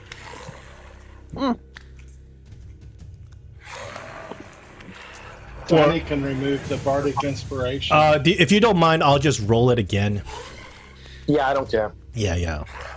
Because he shouldn't have hit you on that attack. Let me see if he still has advantage against you. He shouldn't. There we go. Nope, he misses. Now the Dread Warrior. He's restrained. He's not having a good time being restrained. But he doesn't care. He is almost dead, and he just wants to attack. He's got multi-attack, 2 melee attacks, takes out his battle axe. Hard hitting. You can also do a strength check to become under. He's not going to. He said he didn't care. He just Yeah. mad. So he's attacking with disadvantage. Yep. Even with disadvantage, he's gonna smack you with one. Not too bad. Are you absorbing damage? Zarek? I have the temp hit points right now from that. Oh, okay. So that's from the temp. I thought you had some effect on that's absorbing damage. He's got his second attack at disadvantage. That's going to be a miss, I think. I can't even see it, so It was a 13. there you go. Yeah, the 13, but it was also a 3 and was disadvantage. Okay. This skeleton, I believe, is the only one that's not restrained. He is in difficult terrain, but I do believe he has enough speed to get to you. He's going to come over to Dolrak. He's gonna miss. He might miss. He absolutely Critical misses. miss. If this were Pathfinder, he'd probably drop his sword. Poland, you are you are mentally drained. You are very badly mentally drained. You're trying to focus on even remembering your spells. Your mind is ablaze with images of horror and pain and the hells. You're cursed. I'm trying to focus as best as I can. I'll move up to this skeleton number 5. Yeah, Dolrak, your aura really, really helped keep the two of you out of that curse. It made a huge difference. I think it just got you over. It helped me, even. Yeah, you got you and Zarek over. That's why your positioning is very important. I will take out my +1 rapier, cast a green flame blade on it, and I will attack. Oh, hold on. Give me 1 second. I'm sorry. I messed up your script. Before you make any attacks, just give me 1 second. I gave you Constitution drain instead of Intelligence drain. That was a mistake. This stuff is a little complicated to manage, but I got it. Yeah, it should be Intelligence. Not Constitution.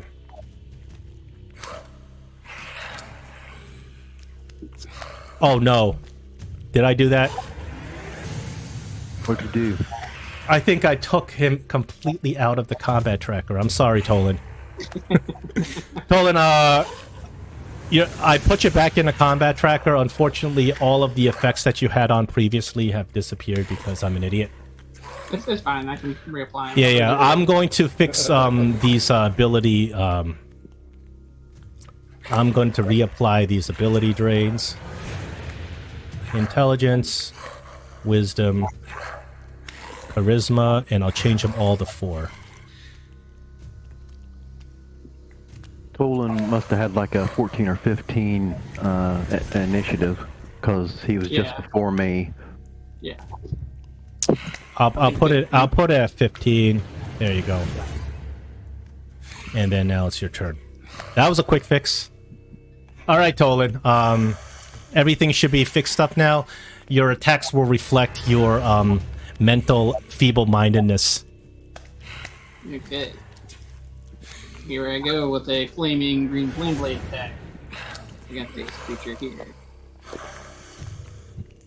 You still hit. I still hit. I will put the... Oh, that's not it. That's not what I'm supposed to do. Putting that effect on. And hit it right here.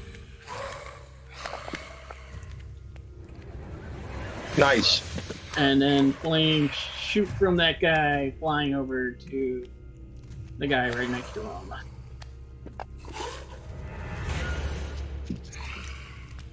Killing those two, and then I go back to rubbing my forehead with the headache I'm having. And I'm like, damn it, Tiny, why do you have to mess with that altar? And I will... That's my turn. There's images of the hells dancing in your head,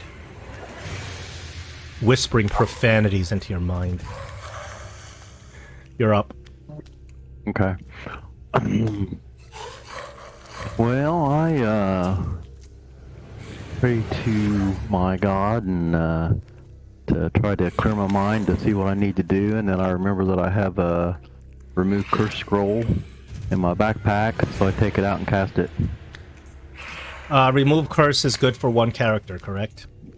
Yeah. Remove I got curse. 2 scrolls actually, but it's only good for 1 character. Now I need a spell roll. It just says it automatically does it. Oh, for this you need a spell roll.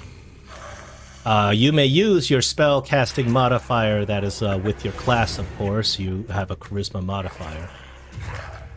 I know the spell says it just does it, but that spell is one of the big big things that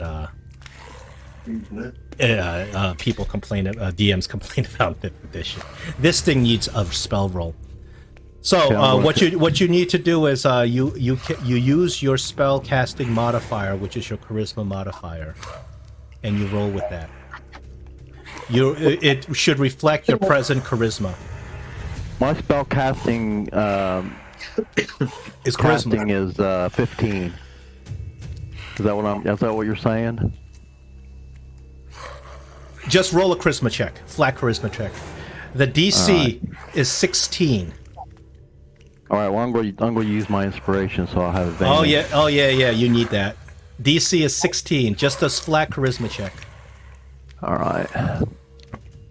So Your charisma should be up +5 right now because of what's going on. Well, it says +3. Just roll it. We'll see what happens.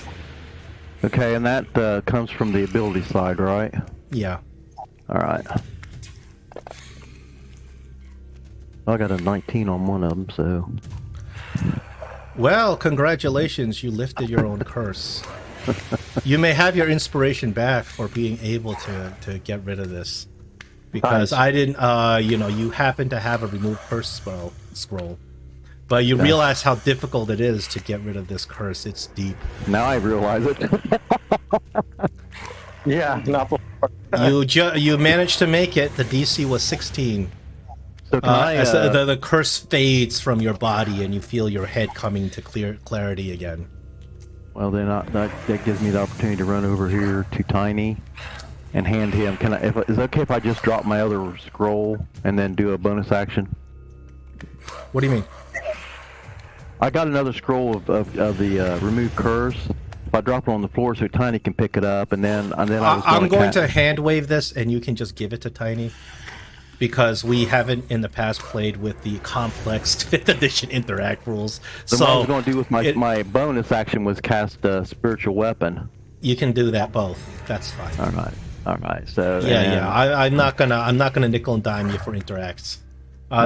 We have to do that in Pathfinder, but in 5th edition, the system doesn't need to do that. Just like when you draw your weapons, you don't need to spend an extra action to stow your shield or whatever. Don't worry about it. That's just do it. Just do it. Okay, I did. I just okay. I put my spiritual weapon over there by the Dread Warrior. So, and I dropped the scroll there so he could pick it up. You hand it to him. You don't hand it to him. Yeah. That's fine. If he needed it. So, and then I end my turn. Okay, the thick jaunted skeleton is gonna pour out. He's gonna come. He's not restrained, right? He's gonna come at Tolan. Sure. Duck and weave, Tolan. Duck and weave. Do you have one for Heroes no, a nat I had 1? 2 scrolls. You don't have one for Tolan? Oh boy. No. Okay.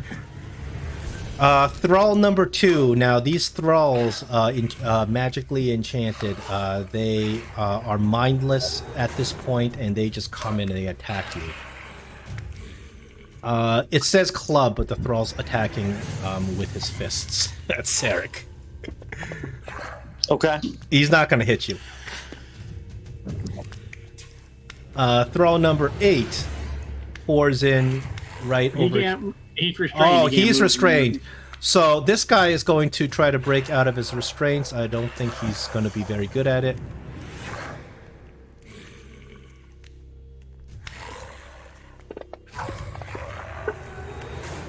$12, not going to do it. Although, what is your DC at this point?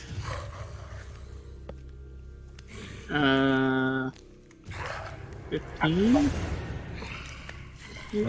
All right, Dolrak, you're up. Okay, I'm gonna turn to Tolan and use a level 3 spell, remove curse. You have remove curse? Yeah. Very nice. So I need a spellcasting roll. This is going to be charisma based. So just roll a flat charisma, DC 16. As you try to, if you see if Saloon is with you today to John? alter, yeah. For future reference, because I honestly don't remember. if he was saying that, can I say, like, before he does that, can I use my inspiration for him, or is it only for No, ourselves? inspiration is only for your own roles. You can't do it for monsters. You can't do it for that's fine. That's fine. or allies. All right, thank you. Non-transferable. Dolrak, rolling a 20, you manage. Nice. Saloon grants you the power to remove this horrible curse on Tolan. Tolan, you're good. Yay. Only one left is Tiny. Sigh of relief comes over Tolan. Thank you, sir. Noise out of my head. Zarek, you're up. All right, I will now target the. Well, I guess I already am targeting the Dread Warrior. So hopefully He's I on his hit- last leg. I mean, he's not looking like he's living much longer. All right, that's a hit. Dying. There we go. He's gone. And let's see. I'm gonna come. Do I notice a difference in the thralls, by the way, or do they all look the same? Well, they don't look the same. Their expression is the same. No, what I mean by that is, does it seem They're like still that? charmed or whatever, as he's asking. Yeah, they're still charmed. Okay. So with that said, I should be able to move about right here. With the you know. I think this thrall is going to do an unarmed opportunity attack. Are you ready not for that this? I could go here, right? But if that's fine, you could still swing. I don't care. No, he's not going to swing if you go there. Okay. Okay. And then what I'll do is I'll attack the skeleton. Boom and boom. Skeleton dies. The thralls, however, are still hostile. That's fine. And it's the thrall's turn now. So Yeah, the thrall's going to come at you with an unarmed attack.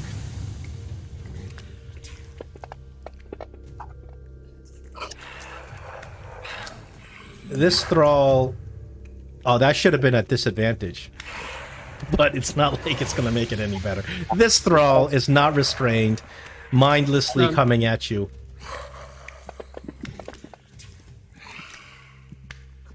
And thrall number 6. I don't think they possibly can hit you.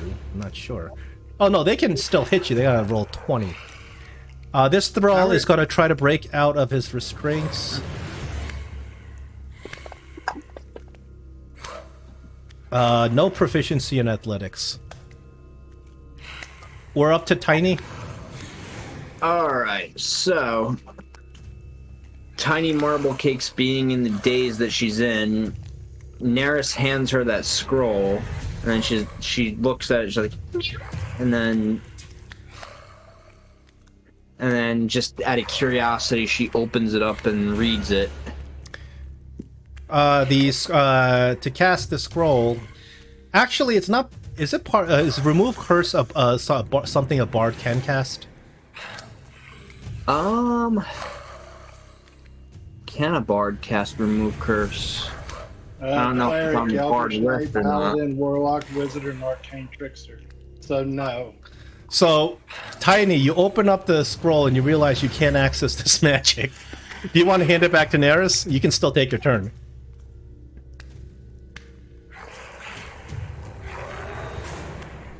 Sure, I'll hand it back to Neris.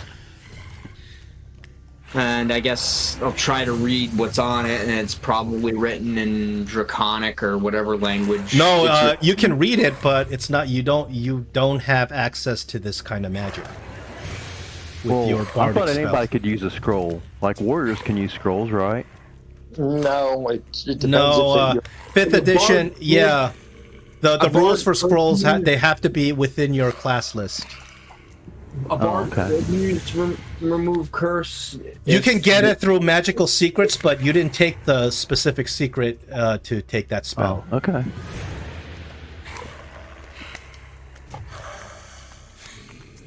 So, like, she'll just hand it back to Neris with, like, a confused look. And then, let's see, the thralls are still there. All the skeletons are gone. And I guess Tiny will just look at Neris and be like, It's meow meow. and she hands him back the scroll. I mean, you can still do stuff, but Let's see. What do I want to do? Let's see. How is Move everybody within else? touching distance of me.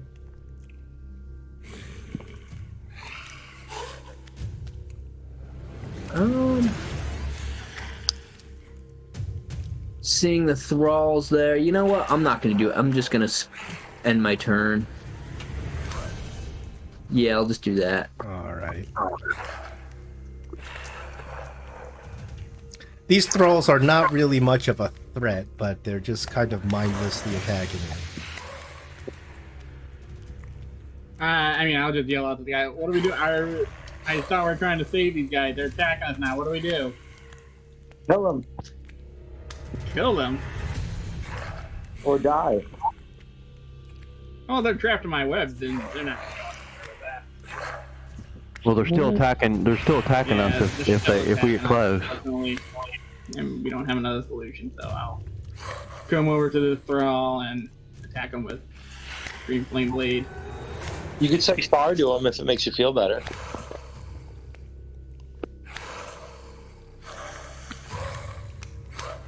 I did. That's a hit. Okay. These these thralls are unarmored and unarmed, but they are just mindlessly attacking you. Yep.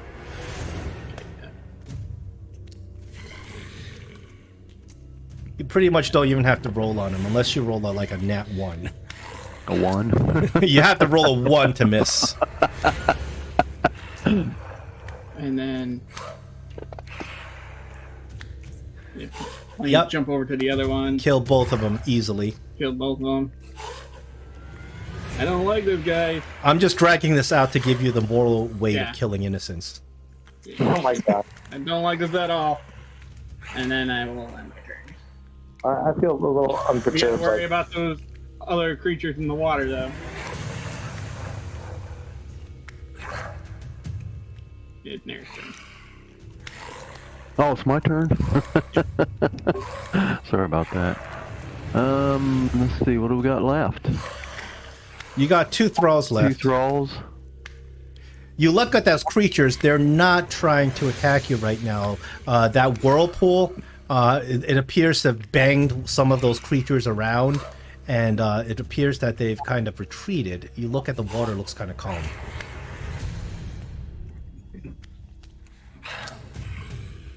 Well, I'll move my spiritual Can weapon you up use there. the scroll on Tiny? Oh yeah, I forgot about that. I'm glad you reminded me. Tiny looks at me with a goofy look on her face, and I'm like, oh yeah, I got to use this scroll. Tiny, I hope I get it. So I'll try using the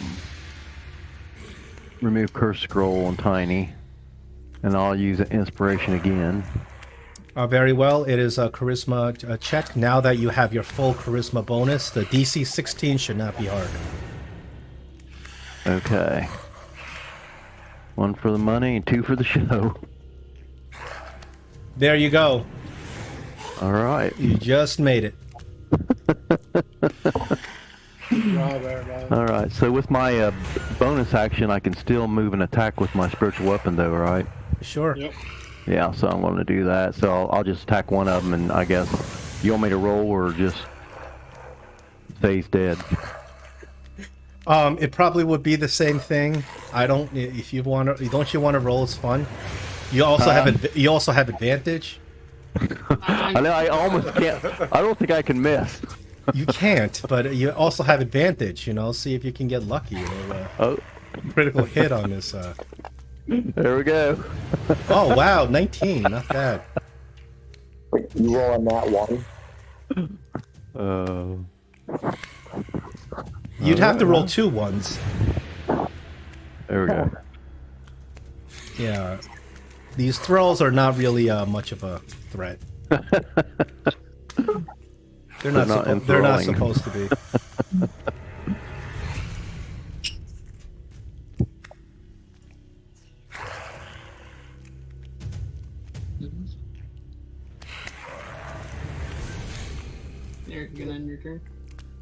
Let me give you my other thing.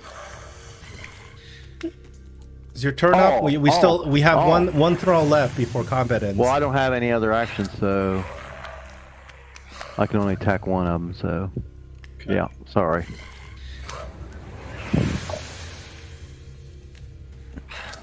You guys know that there is an option to non-lethally take him out, right? It's too late now. He goes down to your battle I axe. decapitating. He's gone. I love how you present that as an option halfway, but at the end of the battle. Well, you guys have been playing for what, several years? You should know that. Well, I know that, but I'm. Well, I was just thinking they're still attacking us, even though there's nobody around that's obviously controlling them. So, I mean, of course, I guess if you're non-lethal and just knock them out, and leave they're them not. there. They're attacking you because they're still under some sort of enchantment. Right. Because they're not actually acting normal. They're coming at you pretty much like zombies. Right. And of course, one of those crawlers just yells out, Salandra! Yeah, it's her husband. Oh, it was her husband. Oh, that would be awful. No, none of them were elves. Kiernan is an elf. They were humans. They looked like they were just kind of vagabonds from the streets of Thay. Are we at a He didn't combat? notice. That's King Zashtam's way of dealing with the homeless population. Very, very much so. Are we out of the? Yeah, you finished this. You finished this combat. So you guys look over the edge, and the creatures that were there before seem to have retreated underwater. How far is the drop? He said 25. It's about 20-foot drop, but you realize that the cliff kind of slides down gradually, so you won't. It's not like you're gonna take damage. Like you can gradually just kind of slide down it if you wanted to. You don't have to just fall. Maybe we should search around the pool first. Well, yeah, but we gotta hop down to do that, right? Huh? I said, yeah, but we gotta hop down for that. Oh. Yeah, you guys are on a cliff above the pool. Oh, okay. Yeah, I they were dropping these thralls onto the ground below. The thralls would go head first and die, and then there's a trail of blood like cake the thralls inside. So you look at this chamber; it's been emptied. Previously, there were those creatures of the Black Lagoon like critters there. They're gone John, now. your bike is out.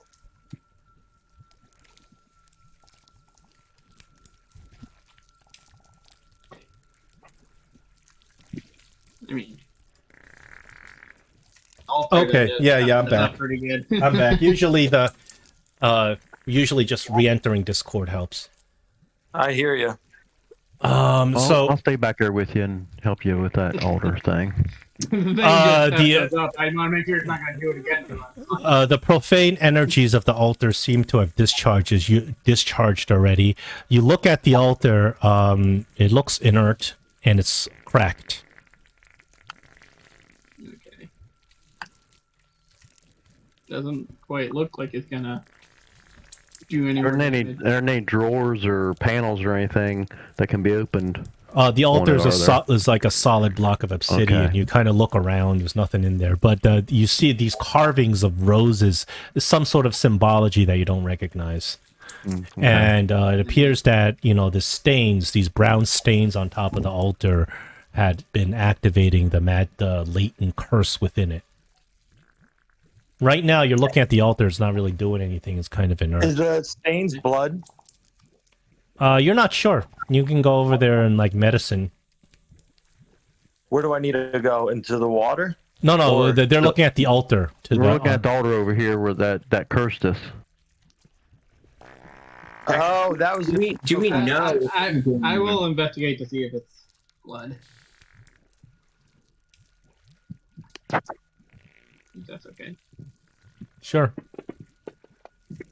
It would be investigation will do. You do think it's blood. Okay. I don't think we want to put any more blood on that thing. I was gonna say you should. Huh? I was gonna say you should. I No. should. Well, you go do it. You didn't get cursed last time. I'm good. Well, I'm already down there. I don't want to Marble cakes will more just say, calories by climbing up. That's what made Meow Meow feel so weird. Meow Meow don't like it, Meow Meow. That's a good thing I had a couple of those, and well, I guess Dorlock could Make have. our Yeah, Yeah, it's too. something you guys. It was horrible, but you guys were equipped to deal with it. Okay, So I just you guys, after that ordeal, you guys kind of get your heads back. You're kind of thinking straight again. You kind of survey this room before you. Now that the creatures have swam away, you see there's a big octagonal pool that fills nearly the entire chamber, and there's slick blood that darkens the floors all around it, especially the area where you're standing, where those thralls had been getting sacrificed. And you see that in the middle of the octagonal pool, you see that there is a altar that sits on the broad pillar rising from the center. There's several other pillars that are surrounding this. There's a globe of blue liquid. You guys have dealt with this before. You actually, if you pull the right strands of weave, you can move this globe around. And you were able to use the globes to actually transport yourselves underwater for a while. So you guys just barely saw the creatures because they didn't really show their full selves. It was only Tolan who saw the creatures. So Tolan, I want you to roll a history check. See if you got an idea of what those things are. open or tower. It doesn't matter in this case. You either know or you don't. You don't know. They look like creatures from the Black Lagoon. I was busy focusing on some skeletons. Couldn't make out what they look like.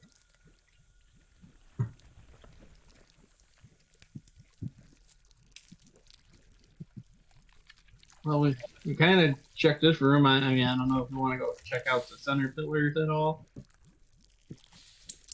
I could manipulate that little water bubble again to kind of carry us over there. If that's what we want to do. There seems to be some hallways down here, so I want to walk over here and get a better look and see that there's, I guess, a hallway here and there's a gate here. I'm gonna So from where you guys are standing, you find that there is a hallway going to the east.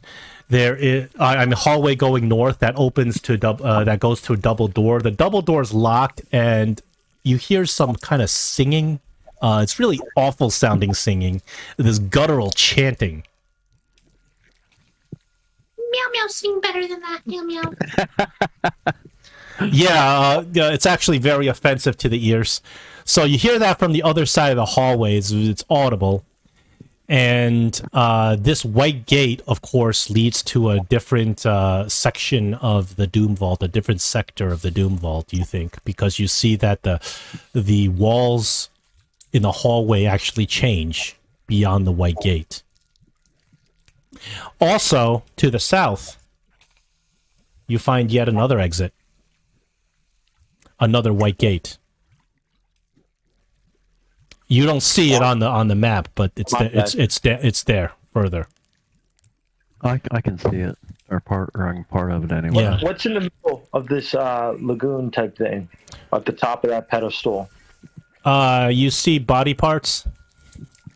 Some of those people who were sacrificed, you see chewed up body parts that are thrown over there on the top. You're not sure exactly what's going on here, but you see that it's very ritualized. Like the body parts are stacked up in a very particular way. Part of it is chewed up by some kind of something with very large fangs, and they're just stacked up in the middle of this altar. Obviously, it's not something of the evil alignment going on here. Sure, I'll go with that. This place is an abomination, Meow Meow. Jesus. Tiny, who taught you that word? But Luckily, what Neris did when he crossed that whirlwind seems to have scared off the creatures that were here earlier. There were a lot of them, like a dozen or so. They've job, all Neris. gone underwater. And you guys know how deep the underwater kind of tunnels of pools, connecting pools together are. So there's somewhere down there. You can't, say we when you look down into the water, it's briny, it's salty, it's briny, and it's murky. So you can't see very well. So you can't see them. I think we should go check out where that annoying singing is, because it kind of gave me a headache. Once again, that's just as good as anywhere, I guess. I think we can do that. I'm just, before we dash over there, we just look down in the little corridor. I'm just curious what it looks like down here. Oh, that's a white gate. I know the map ends there, but what you see is that you see another white gate beyond that. Okay. All right, so I'm gonna head up to that door, and check to see if it's. Stop singing. You suck. You hear this singing, and let me see. I don't think any of you speak this particular language. There's no way you would speak it. No, there's absolutely no way any of you speak this language. So the singing it's like a ritualized, almost a religious kind of chant. From what you can hear, it's a guttural, wispy kind of language, but it's an organized kind of way of speech. It has to come from some intelligent creature to be able to at least have a melody. Although the singing just sounds awful to you.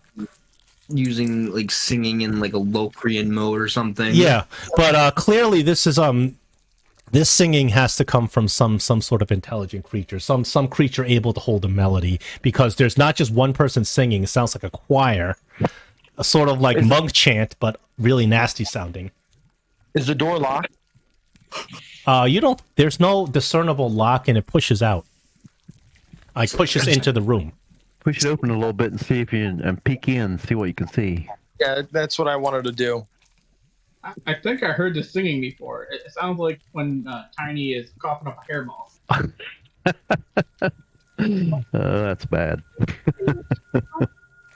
So you open the door just slightly and you peek into this chamber.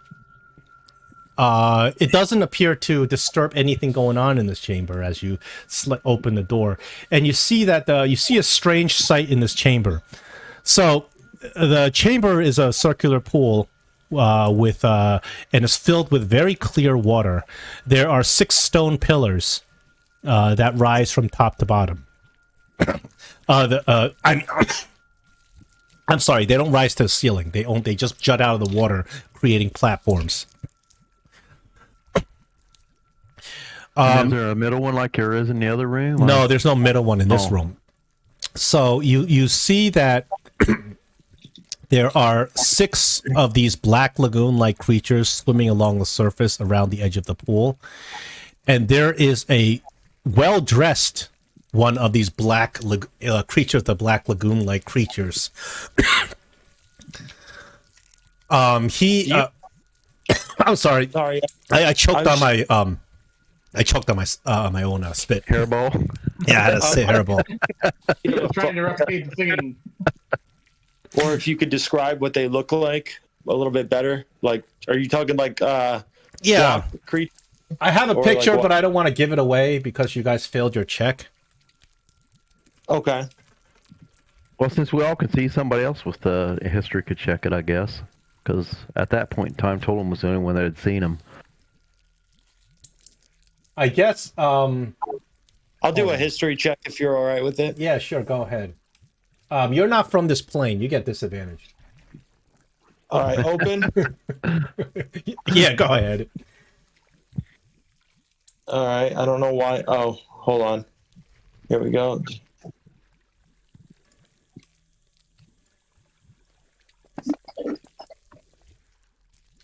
Did that help? Let me see.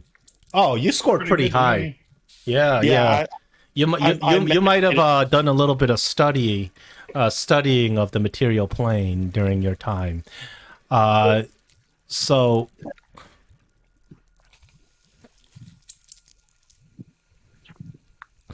So across different coasts and in underwater areas in Faerun, there are these horrible creatures that, but they are intelligent and they're kind of society creatures.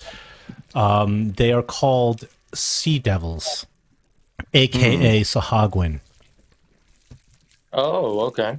They are these fish-like humanoid beings that are predatory. Usually, they will eat any land animal that gets too close to the ocean. These creatures, they revere sharks. Some say they even worship sharks, and they think that they are descendant from great sharks. They have this way of being, like this moral code called the Way of the Shark, where they worship the shark god Sekala. Only female Sahagwin are deemed worthy of channeling Sekala's power, and the priestesses of Sekala hold this tremendous sway and have these magical abilities. But the Sahagwin are constantly in this civil war with each other, usurping each other.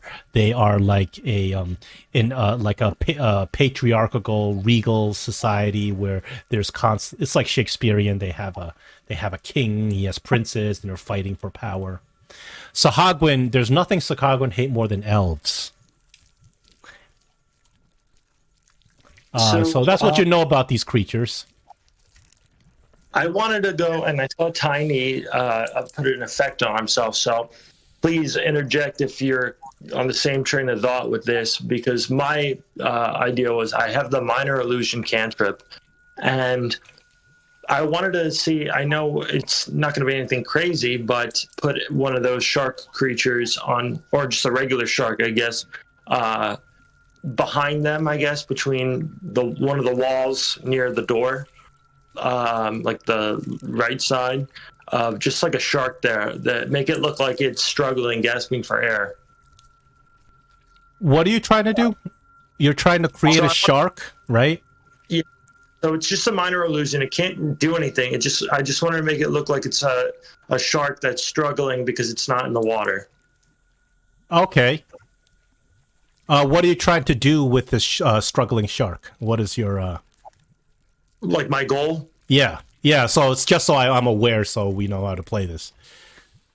So I wanted last time, even if it was the water, like obviously they knew we were under attack, and obviously they're evil from what we can tell. With that being said, you said they revere sharks. So my intention is to say, hey, they're going to be confused. They're going to be like, why the hell is there a shark here? And it looks like it's struggling. At the very least, they would investigate it to see what's going on. And that's just to go and lure them out of the water so we can get the jump on them, essentially. Last time they swam away. So, goal is to have them leave the water, come up, inspect the shark with the intent of saying, hey, let's help this thing, or, figure out what the hell the shark's there. So the doors opened up, and you're going to create an illusion of a shark. Somewhere out on the deck or this the ground, right? So you're trying to get them to come out and check out what's going on with the shark. Exactly. So you create an illusion of the shark, right? Kind of somewhere around the area. We'll say you make it over there, and it takes a while because these Sahagwin seem to be chanting. And there are two sharks, and you can see their dorsal fins coming out of the water. They are circling this one that's in the middle. He's popping out of the water, and this guy is nasty. He's really, really big compared to everybody else. He's of large. He's actually of large size, and he's sitting there. He would say something like in a chant, and the other ones would repeat his chant.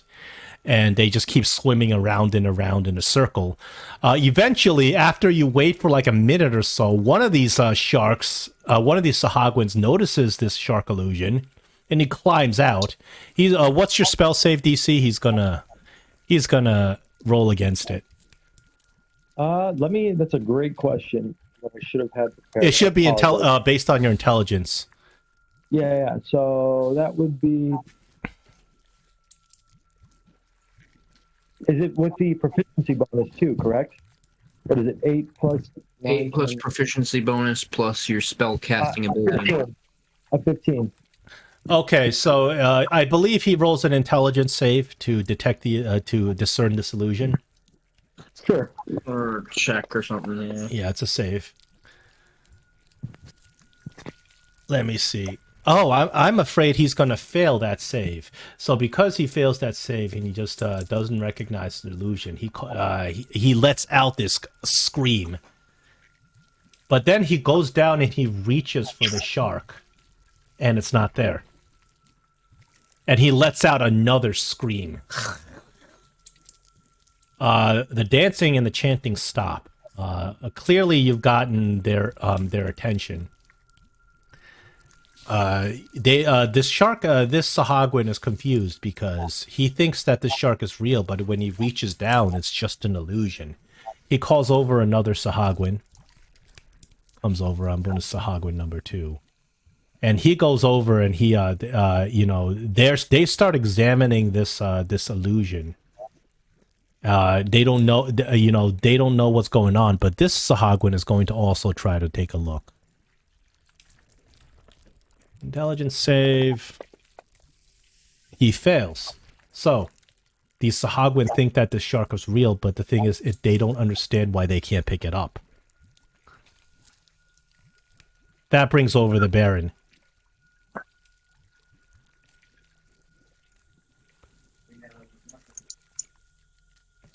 The Baron. Let's see if he's gonna fail this save. It'd be funny if he does. Yeah, I kind of want to do something, but I also kind of want to see if he does something, which would be funny as fuck. It'd be funny if he fails the save and he thinks it's real. The Baron recognizes the illusion. He lets out a scream and the Sahagwin take up arms.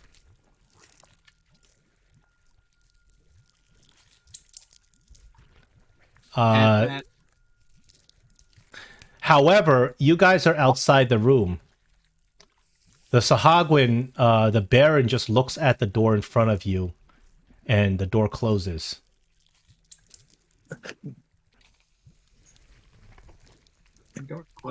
Yeah. Can I, what I was going to ask is, can I look at pushing it before it closes? Like, can I contest that as a strength?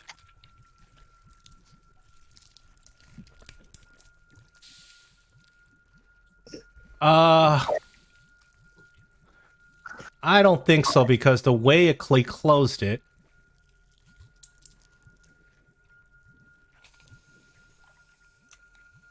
Let me see. You know what I mean? Because I was just saying, because since I'm standing right there, if I saw him trying to close it, just to kind of like put my hands up to like halt it, essentially. Well, it closes with a lot with such force you don't. It just bam slams you shut. Did he like close it magically or something? You're not sure because you're not sure if he closed it magically or there's a physical mechanism, but the door, the thing just slams shut. And now it's locked. Well, you push against it, and there's some force that's not allowing it to open. So it's I at least blocked. Oh shit! Hold on. What is it? Let me read this. Would I know? Huh. Okay. And there's nothing under the door, correct? Like you can't put anything under. The door has no mechanisms or anything. It's No, it's a stone. It's a sealed stone door. Okay. Okay. Huh. Okay.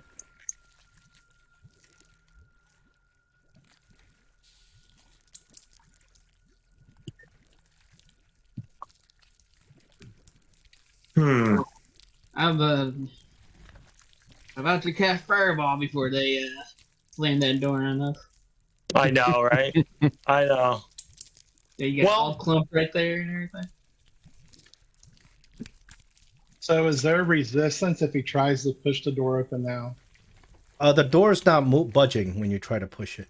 If you want to really try to ram it, you can roll a check.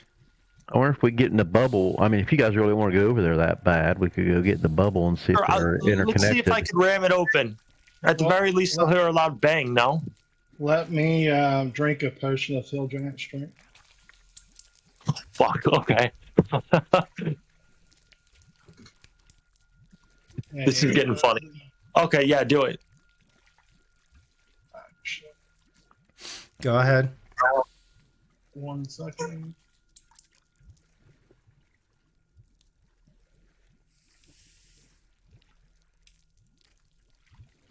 Okay, that should took my strength to what, 23?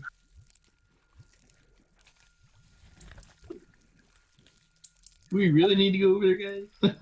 Hell yeah. Will that automatically show up since it didn't show up on my card? It should just automatically set your strength to 23. Because it did. You have to edit the script.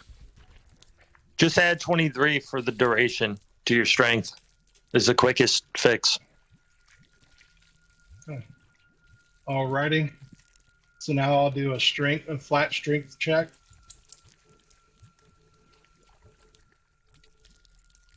I think you can use an athletics.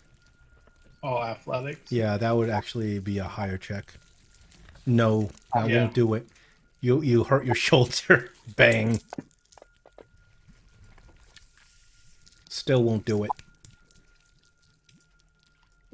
Wow, that's a 22. Anybody else want to try? You can all try. Yeah, I'll give it a shot.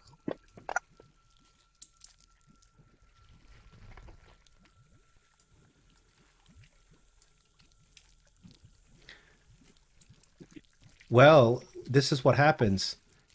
You roll with just a total force. You're running in with a 27, but before you even do that, they've kind of anticipated what you're going to do. The door actually swings open while you're rushing through. Oh my goodness! They do this on purpose.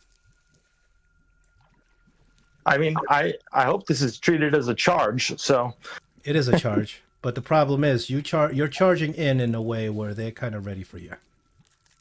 Yeah, sure. I'll take the force of whatever they're doing. Even, like if they have a weapon at the ready. What I need you to do is make a dexterity saving throw.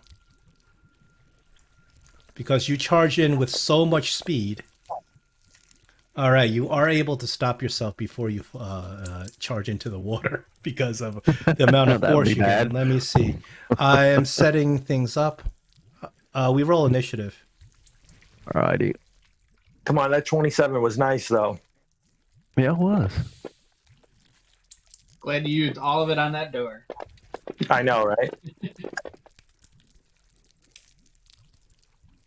What the fuck? I'm about to use a bardic inspiration. I know you can't, but fucking Jesus, a 5, really? Wow. Well, you ran as hard as you could and ran through that door, so it took away some of your initiative. I know. Well, I mean, I'm first for last, right? Is that? That's right. That is right. Sometimes coming last isn't necessarily a bad thing. All right, so I'm setting things up. So this is sort of the little scenario they set up for you. They got two of these Sahagwin. They both have these pikes, and as they open the door and you start ramming through, they attack you with their readied actions with pikes. Luckily, you're able to stop yourself before running straight into the water. So they do get their prepared actions before combat begins, as they're trying to lure you into splashing into the water where they can do a lot more damage to you.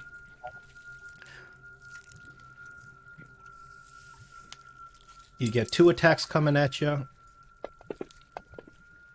That's a miss. That one's going to be a hit. And you end up right here. You just barely managed to stop yourself before running and splashing into this water. And we go to the top of initiative. Tiny, you're up. Alright, so seeing that Zarek just got hit by these things. Yeah, they had prepared actions. They're trying to lure you. They had the door swing open the minute you right before you ran. They were measuring how many times you were ramming this door. It was twice. What do you mean?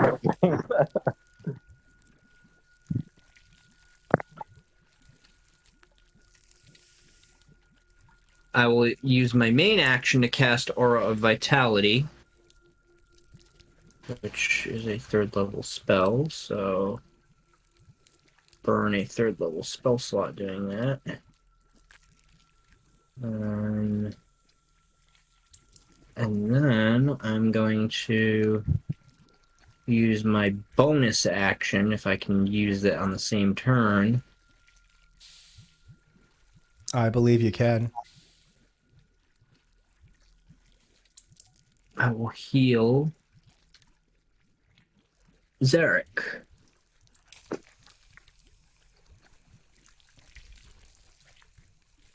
Thanks. And then I'll end my turn. Hey, he goes up 5 higher than that. I mean, I don't know what the where he. I didn't look, but he should be, his max should be 96. So if he went over any of that on that healing, he should get some extra hit points. You guys figure that out. I can't keep track of that. That's why I wanted the max hit point change. Where were you at, Zarek? That'll be where it is, because I know I was down. 5 damage. Well, I was gonna say, like, temporary hit points are just temporary. No, but the aid spell gives you a higher maximum hit point. We're just doing text. Yep. We're good. We're good. Yeah. So, Zarek, you look around and it appears that all the other critters have jumped into the water. You can actually see the ripples where they, in the water, and you see them swimming around, dashing back and forth inside the water. Okay. Tolan, you're up. Not being able to see too many creatures. Well, you see 2 from where you are. These 2 are out of the water. They're the ones who prepared the spear attacks on Zarek when he ran through. Or I will come up here. I will activate my Blade Song as a bonus action.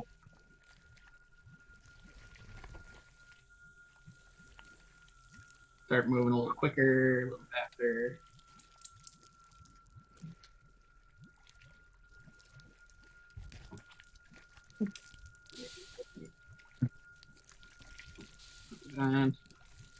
And I will do a booming blade attack against this one.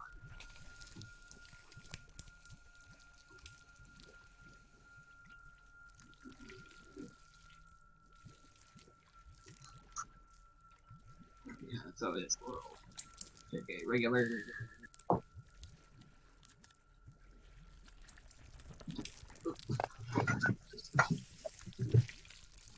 It's a hit. Yeah, it's a hit. And so it will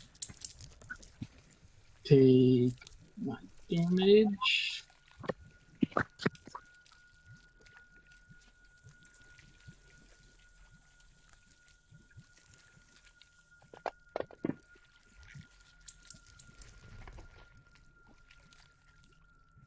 I will then move away from it to the other guy here, and I'll use my second attack on this guy. Just a regular attack. Critical hit.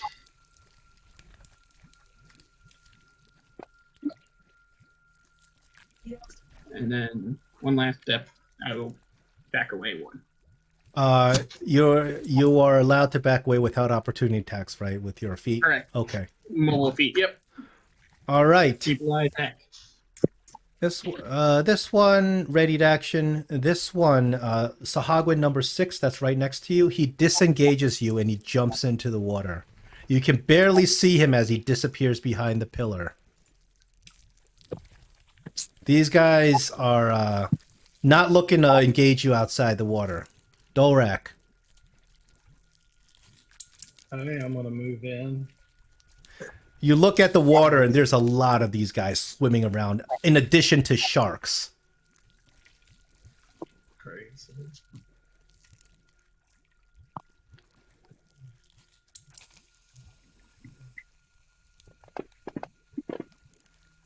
Oh yeah, that's a hit, of course. 30. 30, yeah. I'm not even sure if Tiamat has an armor class that high. Nobody does in 5th edition. That's part of the attack bonus armor class imbalance. It's because the armor class gauges and attack bonuses at high levels are difficult to figure out. So most of the time, everybody hits. In terms of the players, of course. I mean, yeah, but she's got so many other things. Like, you should never actually verse Tiamat. You know what I mean? Yeah, the Tiamat battle is the reason she's hard is because she has a lot of immunities and resistances. So even though you can hit her, you're not going to do enough damage if you just go ahead and just keep swiping at her. Yeah. She does more damage. So that's the difficulty in fighting her. It's God, right? I'm just gonna go ahead and move over to here. She has like total immunity to fire, lightning, and a couple and something. But you can. The whole idea is when you play that adventure, you have to go on these adventures to strip away her immunities. So that makes her vulnerable, though. So when you fight her, you're able to kill her. Because if you fight her without with all those immunities on board, there's very limited of what you can do to damage her. So it's a big struggle. It's a miserable battle. I hated it. The first edition campaign I ever played. I was playing a ranger, and it's not fun. Trust me. I was able to keep my ranger around up until he fought Tiamat, and I was just like, and he unfortunately he fell fighting Tiamat, but. Well, Tiamat pumps out a lot of damage, and the damage that you do to Tiamat is mitigated by her resistances and her immunities. So that's why that fight is such a pain. And it's not fun. It's a gruesome slog where you just see yourself just wearing away, and you can't do anything against her. Yeah, and Tiamat like insta killed our cleric in one blow. Yeah, goodness. Yeah, she has I think 6 damage dice when she hits. And she hits 4 times. So that's how she does it. Are we still in combat after that guy died? Yeah, you're still in combat, unless you want to retreat. No, none of that. Well, how are we going to... You don't see anything because they're underwater. I know, that's what I'm saying. Well, what you do over here. The water's rippling, and you can see figures dashing back and forth. They're clearly there. I am going to. Let's see. I already moved. They want you to engage them on their turf. Well, that's too bad. Yeah. Okay, I'm going to use a dash action and move over here to these doors and push on them, see if they're open. You push on these doors. They appear to open only outwards, so you can kind of go in there and kind of pry them open. You probably take an action to do so. Well, since I did, I had to, I can't do it this turn, so, so I don't see it. Well, I'm just going to go ahead and pass my turn. Okay. As you dash all the way over there, they notice that little straggler has left the rest of the group. This Sahagward pops out. He has a lasso.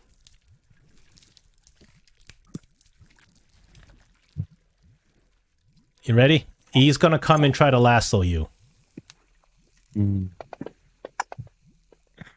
Oh my god. Oh. Naris, splish splash. There is a shark in the water that had a prepared action. Oh no. Well, I guess I'll show him to you now that you're in the water. Hunter shark attacks you as you get dragged into the water. Mm-hmm.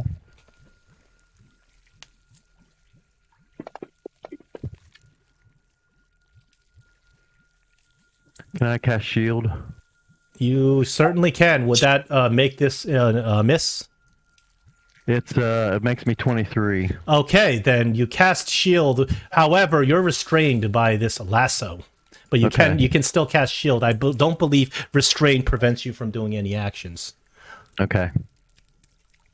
You have to be immobilized. So you're grabbed, not immobilized. So Right. you have to be completely immobilized or paralyzed to not be able to do action. That would be really cruel. So the shark attempts to bite you, but doesn't. Do you have all your hit points? Yeah, I have all my hit points. Okay, so the shark doesn't activate blood frenzy because you're not bleeding. So you're good there. Because he was able to drag you under. Another one is going to pop out. He's going to try to get Zarek.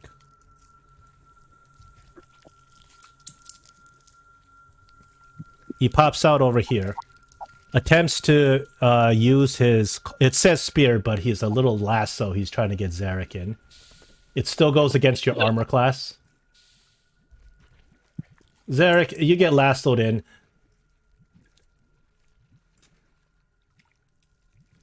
But you can... It's just an attack, right? Yeah, but that doesn't do damage. Okay. So Zarek, after you get lassoed in, you see where these shark are underwater, and it's awful. There's a big nasty shark. He's trying to chew Naris apart. Sahagwin's got him lassoed. This guy's got you lassoed, and there's another Sahagwin, I think number 6, that you can see from where you are. I'll make him visible. That's the guy that you were hitting before. Okay. So where's the shark that has Naris? He probably close. You guys don't see him, do you? No. Oh, then I've activated the wrong shark. It's this shark. Okay. There you go. Unfortunately, the problem is if you're above water, this thing is let's say 5 feet below water. So okay. You guys are all like around 5 feet below water. Now it's Zarek's turn. You are restrained from the lasso. Okay. That doesn't prevent you from attacking, but underwater attacks incur disadvantage. That's the downside. If you try to draw your weapon underwater, you're going to have some trouble. Underwater ranged attacks are terrible. Actually, is it ranged attacks have disadvantage, or I don't remember? Oh man, I have to. Why do you keep going over there? You can't move. I Misty Step over here. Okay. Bonus action step, and I'm going to attack the Sahagwin. You're attacking into water at this point. Okay. I can throw a javelin down. No. Any ranged attack into water. So there's underwater combat rules, and they're a little bit quirky. Yeah. Bring me up on that, please, so I know so I have an idea of what I can do here, please. Give me 1 second. I'm gonna just bring it up.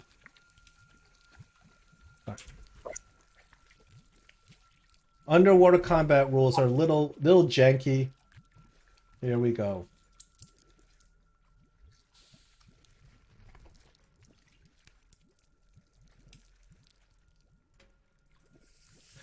I'm gonna post the whole thing here.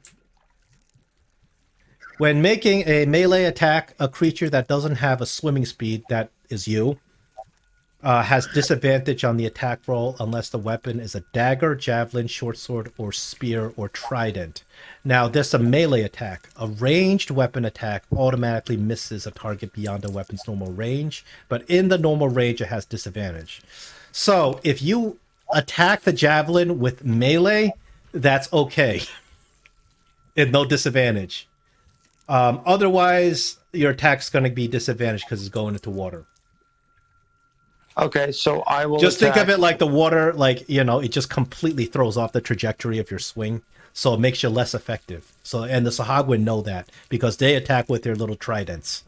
Yeah, that's fine. So I'm switching my javelin to melee, and I'm going to attack with that. Okay. And I'm going to attack this Sahagwin. So, I don't know why it's saying out of ammo. I don't know. All right. So What's going on? Hold on. Why do you? Why does it say out of ammo? Oh, because because it's a ranged weapon. So when I switch it to melee, it does that. So for all intents and purposes, can I just keep it on throne just to be around? Or how about just give yourself ammo? There you go. Well, that's on throne though. So if I go to melee with it, there is no ammo. When I go to there we go. There we go. There you go. Okay. That's a hit.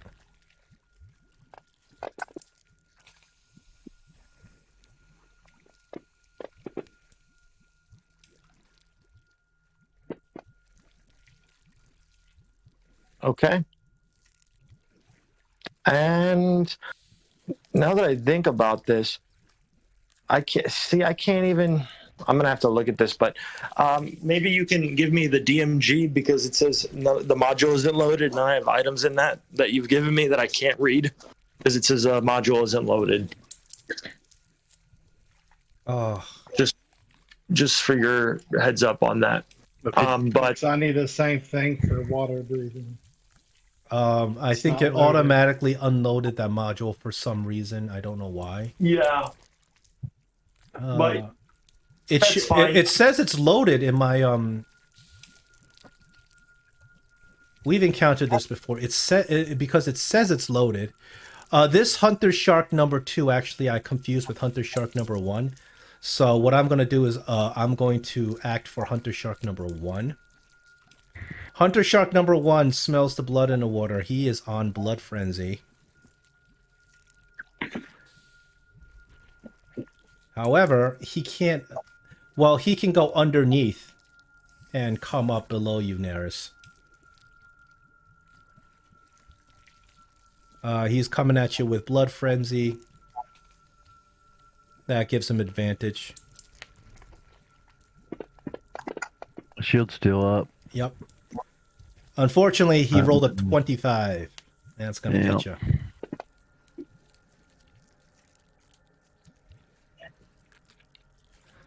So Hogwin number 4 pops out of the water, sees Dolrak. He's going to try to rope Dolrak. It's a real cowboy. It's like cowboy Sahagwin.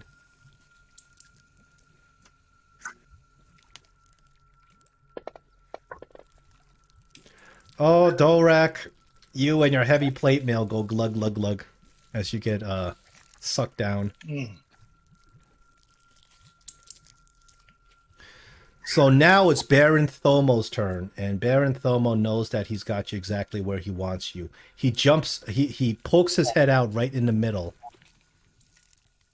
And he lifts his head.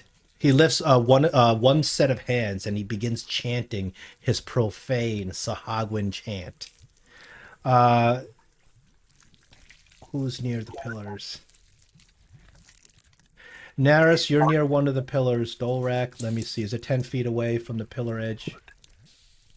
Oh, man, both of you. Both of you. Okay.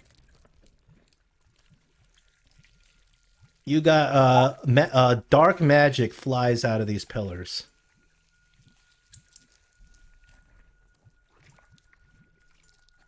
Can I use my warding? This is not a damage dealing type of magic, and it's not a spell. This is a Constitution saving throw for both of you. You do not want to fail this saving throw.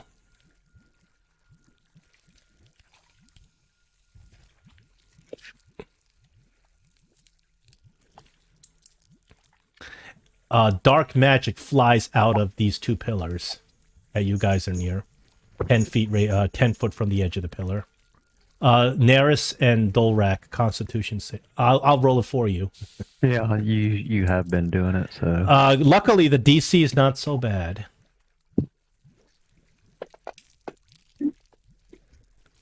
Nice. Naris, you do okay? Oh, that's okay. That's terrible, man.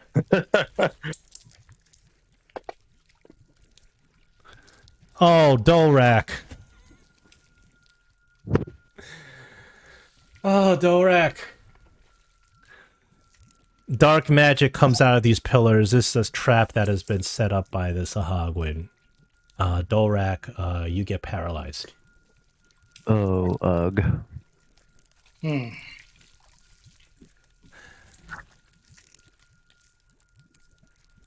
You can re-roll this at the end of your next turn, but being paralyzed, you are a sitting duck, so to speak. And at this point, you see all 6 of these pillars light up. They don't appear to affect the Sahagwin. They've set up this nasty trap. Dolrak, while you are vulnerable, this guy runs up with his trident and spears you.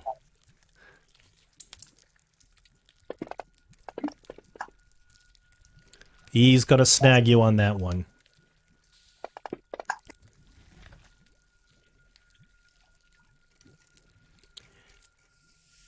And we are at Tiny.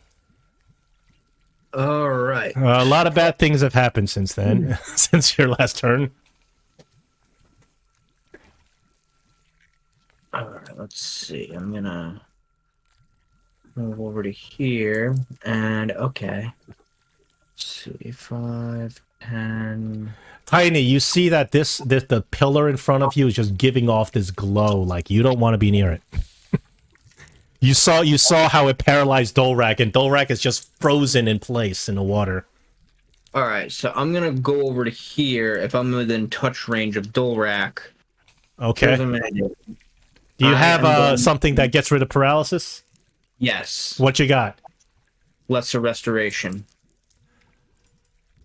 Lesser Restoration. Let's read Lesser Restoration. It does. It works. I might need you to do a spell roll against this this pillar. Okay. I know that the 5th edition lets you just insta-give these things off, but I might need you to do a spell roll. All right, just a raw charisma check. Yeah. It is a raw charisma check, but let me read the description of this trap. Not too bad. Raw charisma check, a DC 14. I think you can make this. I don't think you'll have any trouble. You easily lift... Well, not easily. You just really marginally.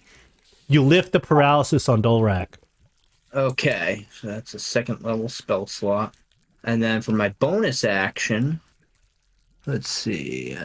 I'm gonna... Yeah, Dolrak is about 5 feet underwater, so you reach your paws into the water and cast Lesser Restoration on him. I'm gonna untarget Zarek so I can target Dolrak. And use my Aura of Vitality to heal him.